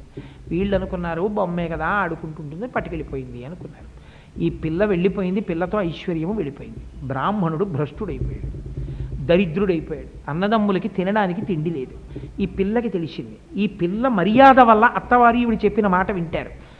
మా పుట్టింటి వారికి ఐశ్వర్యము కల్పిస్తానంది. తప్పకుండా అన్నాడు భర్త. ఆ వచ్చినటువంటి అన్నగారిని పిలిచి, అన్నయ్య ఎంత బాధపడుతున్నావురా అని ఒక కుండ తీసుకొచ్చి కుండ నిండా మొహిరీలు పోసి ఇచ్చి, కానీ అన్నయ్య జాగ్రత్త సుమా, దీన్ని పట్టుకెళ్ళేటప్పుడు అని చెప్పింది. ఆయన వెడుతూ వెడుతూ ఆ కుండ తీసుకెళ్ళి ఓ చోట పెట్టి స్నానానికి వెళ్ళాడు. ఓ బాటసారి వచ్చి ఎత్తుకుపోయాడు. రెండవసారి వెదురు బొంగులో పోసిచ్చింది, అక్కడ పెట్టి వెలగపళ్ళు ఏరుకోవడానికి వెళ్ళాడు, మళ్ళీ ఎత్తుకుపోయాడు బాటసారి. చిట్ట చివరికి తల్లిని తీసుకొచ్చి లక్ష్మీవారం పూజ చెయ్యని ఆడపిల్లని అమ్మ చేయించాలి, నోములు వ్రతాలు, అమ్మతో ఆడపిల్ల చేయించింది. ఇది విచిత్రం. ప్రపంచంలో ఉంటారండి కొంతమంది అల్లుడుకున్న సంస్కారం లేని మామలు, అల్లుడిని చూస్తే అసహించుకునే మామలు భగవంతుడి చుట్టూ తిరుగుతున్నాడని, లేకపోతే కూతురుకున్న సంస్కారం లేని తల్లి లేరని మీరు అనుకుంటున్నారా? ఉన్నారు, అలాంటి వాళ్ళని చూసే వచ్చే వ్రతకల్పాలు. అందుకని ఆ కూతురికి ఏమి చెయ్యాలో అర్థం కాక అమ్మ ఒక్క లక్ష్మీవారం పూజ నేను చేయిస్తాను చెయ్యండి. ఆవిడంది ఏం చెయ్యాలి పూజకంది? ఉపవాసం ఉండండి. నేను పొద్దున్న తినేసాను, ఆకలిస్తే మా ఇంట్లో ఏం లేదు కదా, మీ ఇంట్లో చద్దన్నం కనబడితే తినేసానండి. నీ ప్రారంభం ఇలా ఉందమ్మా, వచ్చే లక్ష్మీవారం ఉండు అంది. వచ్చే లక్ష్మీవారం పూజ చేసి అమ్మా నేను ఎలా చేస్తున్నానో అలా చెయ్యి అంది. ఈవిడ ఎలా చేసిందో ఆవిడ అలా చేసింది. మీరు బాగా గుర్తుపెట్టుకోండి ఎందుకు జరుగుతాయో తేడాలు. ఈవిడ స్నానం చేసింది, తల్లి స్నానం చేసింది. ఈవిడ పట్టుచీర కట్టుకుంది, తల్లి పట్టుచీర కట్టుకుంది. ఈవిడ బొట్టెట్టుకుంది, ఆవిడ బొట్టెట్టుకుంది. ఈవిడ కూర్చుంది, ఆవిడ కూర్చుంది. ఈవిడ పువ్వు వేసింది, ఆవిడ పువ్వు వేసింది. ఈవిడ 4 బూరులు నైవేద్యం పెట్టింది, ఆవిడ 4 బూరులు నైవేద్యం పెట్టింది. ఆఖరణ లక్ష్మీదేవి వచ్చి కూతురు దగ్గర కూర్చొని 4 బూరులు తినేసింది. మా అమ్మ దగ్గర కూడా తినండి, నాకు అక్కర్లేదు. అదేమమ్మా అంత మాట అన్నావు? మా అమ్మకి ఐశ్వర్యం దొరకాలనే నేను ఈ వ్రతం చేయించానమ్మా అంది. ఆవిడంది, చిన్నతనంలో నువ్వు బొమ్మగా ఆరాధించలేదు, ఈవిడ లక్ష్మి అని నన్ను ఆరాధన చేస్తున్నావు. పట్టుకుని ఒక రోజున మనస్సులో పరితపించిపోతూ నా పూజ చేస్తున్నావు. దిక్కుమాలిన పిల్ల అన్నానికి రాదు, నీళ్ళకి రాదు, అస్తమానం ఈ బొమ్మట్టు కూర్చుంటుందని చెప్పి మీ అమ్మ నిన్ను గౌను పట్టుకుని లాక్కెళ్ళి వీపు మీద కొట్టింది. నువ్వు నా భావన ఎందున్నావు కాబట్టి ఆ దెబ్బలు నేను తిన్నాను. అందుకని అసహ్యం మీ అమ్మ అంటే, నేను ఇవ్వవలసింది తీసేశాను, అందుకని మీ అమ్మకి ఇవ్వనంది. అమ్మా నువ్వు ఇవ్వకపోతే ఎవరిస్తారమ్మా? కొట్టినా నువ్వే, పెట్టినా నువ్వే, అందుకని అమ్మా నువ్వే పెట్టాలి అంది. అంటే నువ్వు అడిగావు కాబట్టి ఇస్తున్నానని ఐశ్వర్యం ఇచ్చింది. ఎందుకు పోతుంది ఐశ్వర్యం అంటే, ఉన్న 4 రూపాయలు చూసుకుని ఒళ్ళు కొవ్వెక్కి భగవంతుణ్ణి నమ్ముకున్న వాడిని చూసినప్పుడు నమస్కారం చేయడం చేత కాకపోతే ఐశ్వర్యం పోతుంది. అది ప్రధాన కారణం. అందుకని అన్నిటికన్నా ముందు ఏదంటే భాగవతుల దగ్గర తల వంచడం నేర్చుకో. అక్కడ అత్తగారా, పెద్దదా, చిన్నదా కాదు, నీ కడుపున పుట్టిన కూతురైనా సరే నీకన్నా భక్తిలో ఎక్కువగా ఉంటుంది అని నీకు తెలిస్తే నువ్వు మర్యాదగా ఉండాలి. ఆ కూతురుతో చాలా జాగ్రత్తగా ఉండాలి. ఆవిడ ఏ మనస్సులో రంజిల్లుతోందో జాగ్రత్తగా ఉండు. ఈ సత్యం తెలుసుకోవడానికి కనక మహాలక్ష్మి వారి పూజ.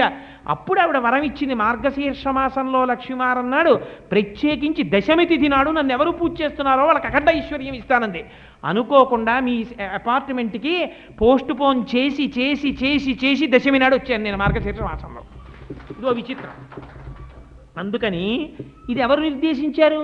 కనక మహాలక్ష్మి అమ్మవారు నిర్దేశించింది. బురుజుపేట అని మనకి ఇప్పటికీ విశాఖపట్నంలో బురుజుపేటలో ఉంది అమ్మవారు, బురుజుపేటలో ఉందంటారు. బురుజుపేట అంటే ఏమిటో తెలుసా అండి? అసలు కాశీలో అన్నం దొరకలేదని కోపగించి మహానుభావుడు శపిస్తానంటే వ్యాసుణ్ణి ఒక్కసారి బయటికి తోసేసింది అమ్మ పరమశివుడు. అగస్త్యుడు పార్వతీ కళ్యాణం కోసం విడిచిపెట్టి వచ్చాడు. వచ్చిన తర్వాత విశాఖేశ్వరుడు అని సుబ్రహ్మణ్యారాధన జరిగింది విశాఖపట్నంలో. విశాఖపట్నం సుబ్రహ్మణ్య క్షేత్రం, అందుకే దానికి విశాఖపట్నం అని పేరు. అటువంటి చోట అమ్మవారు వెలిసింది తనంత తాను. అప్పుడు ఆ రాజులు కోట బురుజులు ఉండేవి. ఆ కోట బురుజుల దగ్గర అమ్మవారి దేవాలయం కట్టి వాళ్ళు అద్భుతంగా పోషణ చేశారు, పూజలు చేశారు. మహమ్మదీయులు దండయాత్ర చేసినప్పుడు ఆ కోట బురుజులు పగలగొట్టి దేవాలయం పగలగొట్టారు. పగలగొడితే మళ్ళీ వాళ్ళు హైందవులు తీసుకుని తమ కోట తాము దక్కించుకున్నప్పుడు అమ్మవారికి తిరిగి దేవాలయం కట్టబోయారు. కట్టబోతే అమ్మవారు ఒకనాడు ఇంత హేయమైనటువంటి పని జరిగింది. భగవంతుడన్నవాడు అంతటా ఉన్నవాడని గుర్తించలేక బిడ్డలు ఎలా తగులాడుకుంటున్నారన్నది భవిష్యత్తరాలు తెలుసుకోవాలి. అందుకని నాకు దేవాలయం వద్దు, నేను నిత్యపునీతురాలను అవుతాను. ఎలా అవుతానో తెలుసా? సూర్యనారాయణుడి యొక్క చేతులు నన్ను ఎప్పుడూ తడుగుతూ ఉండాలి. కరములని కదా కిరణములకు, ఆయన చేతులు నాకు తగలాలి. నా స్వామి చేతులతో నాకు తగులుతూ ఉండాలి. ఆయన చేతులు తగులుతుంటే నేను పొంగిపోతుంటాను భార్యని కనుక. అపారమైన ఐశ్వర్యం కటాక్షిస్తాను. పైన గోపురం లేకుండా నా మీద సూర్యనారాయణ కిరణములు పడాలి. భక్తులు కూడా అలాగే వచ్చి నన్ను ముట్టుకోవచ్చు, బిడ్డలు కూడా. ఇంక ఇవాళ నుంచి అర్చక సంబంధమైన పూజ కాదు, బిడ్డలే వచ్చి నా పాదాల మీద పసుపు కుంకాలు వేసుకోవచ్చు. అని అమ్మవారు వరం ఇచ్చింది. కనకమహాలక్ష్మి అమ్మవారు మాట్లాడి వరం ఇస్తే అప్పటి నుంచి పూజ అలా జరిగేది. గమ్మత్తు ఏమిటంటే ఆంగ్లేయుల పరిపాలనా కాలంలో ఒక్కసారి మాత్రం విశాఖపట్నం బురుజుపేట ఇరుకైపోతోందని చెప్పి అమ్మవారి విగ్రహాలను అక్కడి నుంచి తీసేసి తరలించారు. విశాఖపట్నం అంతా అంతు తెలియని వ్యాధి వచ్చేస్తే అప్పుడు ఆంగ్లేయుల మీద తిరగబడ్డారు. మీరు కనకమహాలక్ష్మి అమ్మవారి యొక్క మూర్తిని తొలగించడం వల్లే ఇవన్నీ వచ్చాయి, ఎక్కడ తీశారో మళ్ళీ అక్కడ పెట్టేసేయండి అని మళ్ళీ తీసుకెళ్ళి అమ్మవారి విగ్రహాన్ని యథాస్థానమనందు పెట్టేశారు. ఎలా వచ్చిందో వ్యాధి అలా ఆగిపోయింది. ఇది చరిత్రలో యథార్థంగా జరిగిన సత్యం. కోటేశ్వరరావు గారు అబద్ధం చెప్పాడని మీరు అనుకుంటే మీరు కనకమహాలక్ష్మి అమ్మవారి దేవస్థానం వాళ్ళని అడగచ్చు, ఇది నిజమేనా అండి అని. ఇది బుక్స్లో ఇప్పటికీ కూడా పరమసత్యంగా ఉన్నది. ఆ తల్లి ఆనాటి నుంచి ఈనాటి వరకు తాను ప్రకటించిన రీతిలో ఎవరు లక్ష్మీవారానికి గురువారం అని పేరు. గురువారం అంటే బృహస్పతి, దేవగురువు బృహస్పతి అధిదేవత. అందుచేత ఎవరు గురువారం నాడు పూజ చేస్తారో మార్గశీర్షంలో ఆనాడు వాళ్ళకి నేను లక్ష్మీ కటాక్షం ఇస్తాను అని తల్లి ప్రతిజ్ఞ చేసింది. అందుకని మార్గశీర్షంలో లక్ష్మీవారం నాడు అమ్మవారి పూజలు వచ్చాయి. తల్లి ఒక్కొక్క నాడు సంతోషిస్తుంది ఒక్కొక్కరి భక్తికి. ఆనాడు ఆ బ్రాహ్మణ పిల్ల యొక్క భక్తికి అనుగ్రహించింది.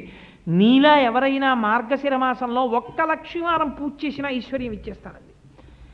అమ్మవారు అన్న మాటకి నిలబడిపోయింది. ఒక లక్ష్మీవారం పూజ చేసినా సరే ఎలా పూజ చెయ్యాలని నిర్దేశం చేశారో అలా పూజ చేసి ఆ బూరెలు కుడుములు ఇవేవో నైవేద్యం పెట్టి అమ్మవారికి యథాశక్తి నైవేద్యం పెట్టి నమస్కరించిన వాళ్ళకి తల్లి కటాక్షం కలుగుతుంది. శ్రావణ మాసంలో శుక్రవారం నాడు ఇటువంటి వ్రతకల్పం జరగాలి అని చారుమతి అనబడేటటువంటి బ్రాహ్మణ కాంతకి లక్ష్మీదేవి ఉపదేశం చేసింది. వరలక్ష్మి ఎందుకు ఉపదేశం చేసింది అన్నది మీరు కనిపెట్టాలి, అది రహస్యం. వరలక్ష్మికి చారుమతి ఎందుకు కనపడిందండి? మనం వరలక్ష్మి వ్రతం కథ చదువుకున్నాం అంటాం. ఎందుకు కథ చదువుకోవడం అంటే ఏదో కథ చదువుకున్నామని చదువుకోమంటాం కాదు.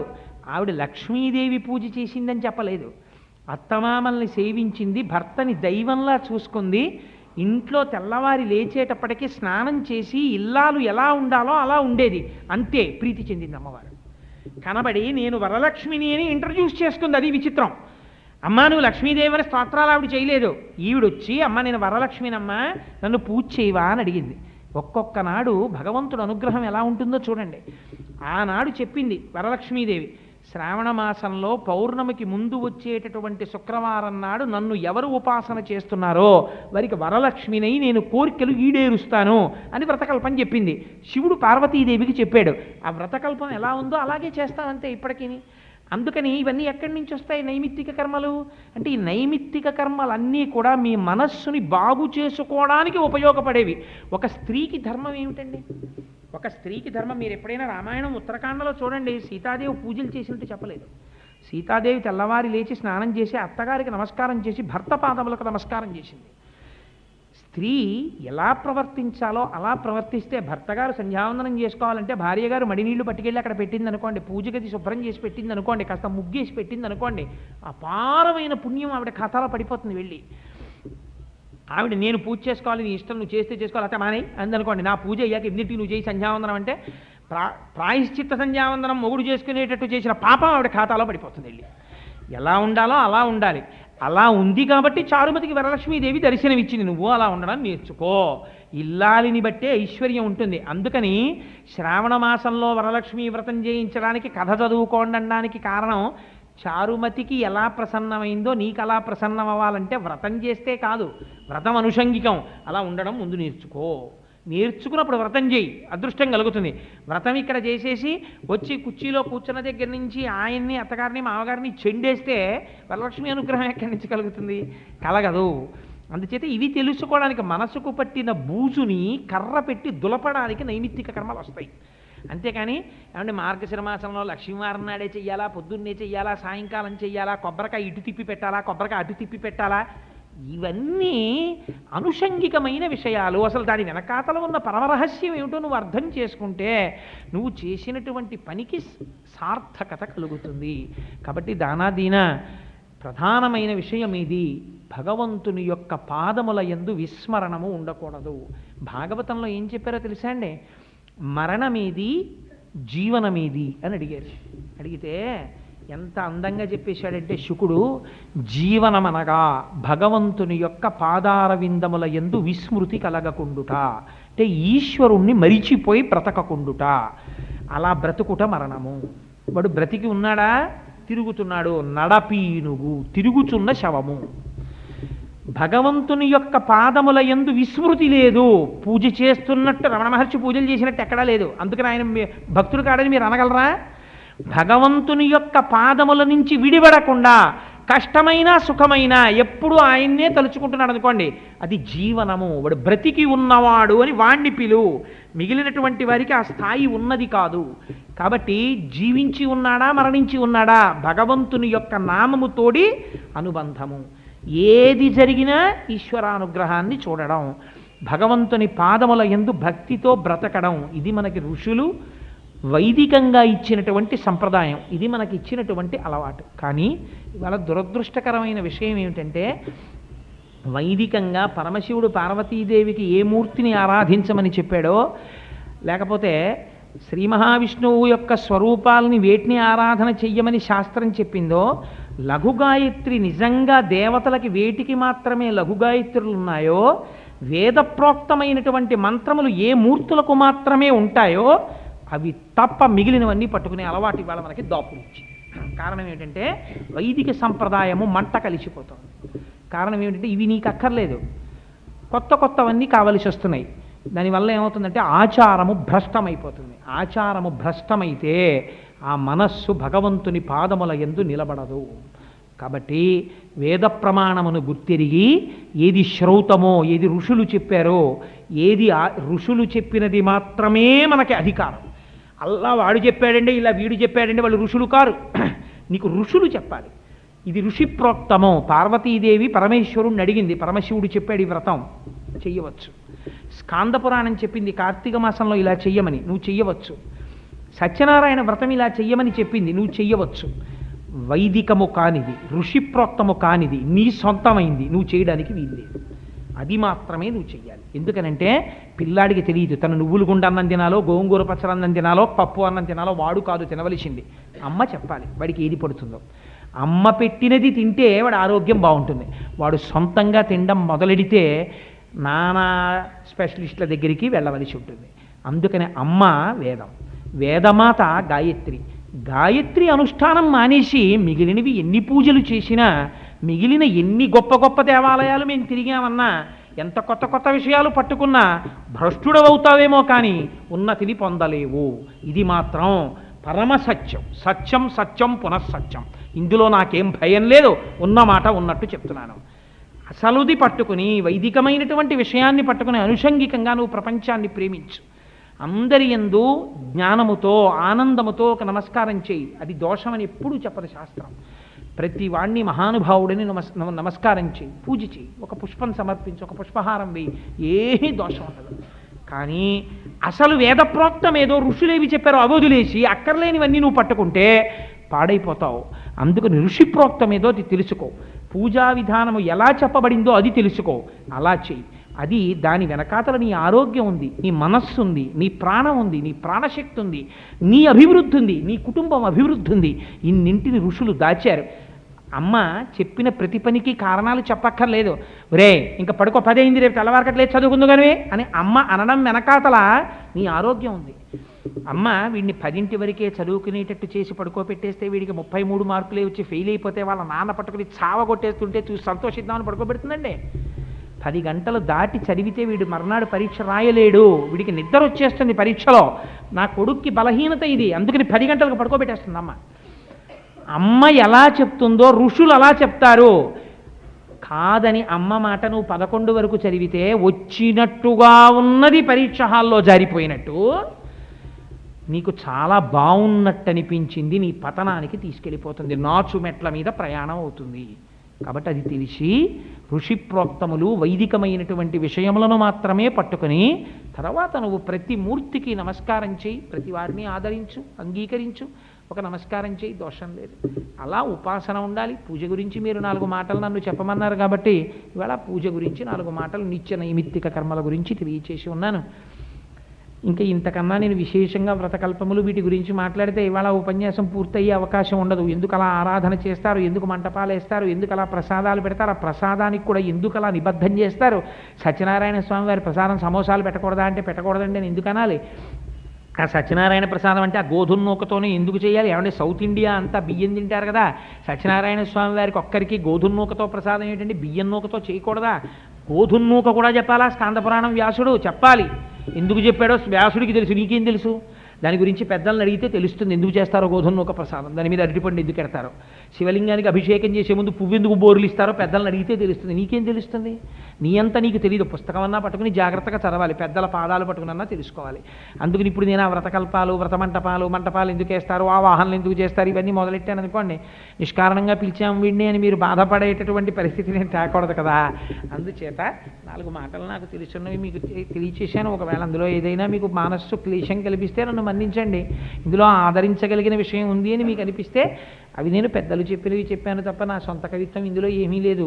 ఆ గొప్పతనం ఏదైనా ఉంటే ఋషులకు పెద్దలకు మాత్రమే చెందుతుంది అని తెలియచేసుకుంటూ, సరే ఒక దశమి మార్గశీర్ష మాసంలో ఇంత మంచి కాలంలో అసుర సంధ్య వేళలో భగవత్ సంబంధమైన విషయం, ఇది కూడా మనస్సు బూజు దులుపుకోవడమే కదండి, ఇది కూడా ఒక నైమిత్తిక కర్మ.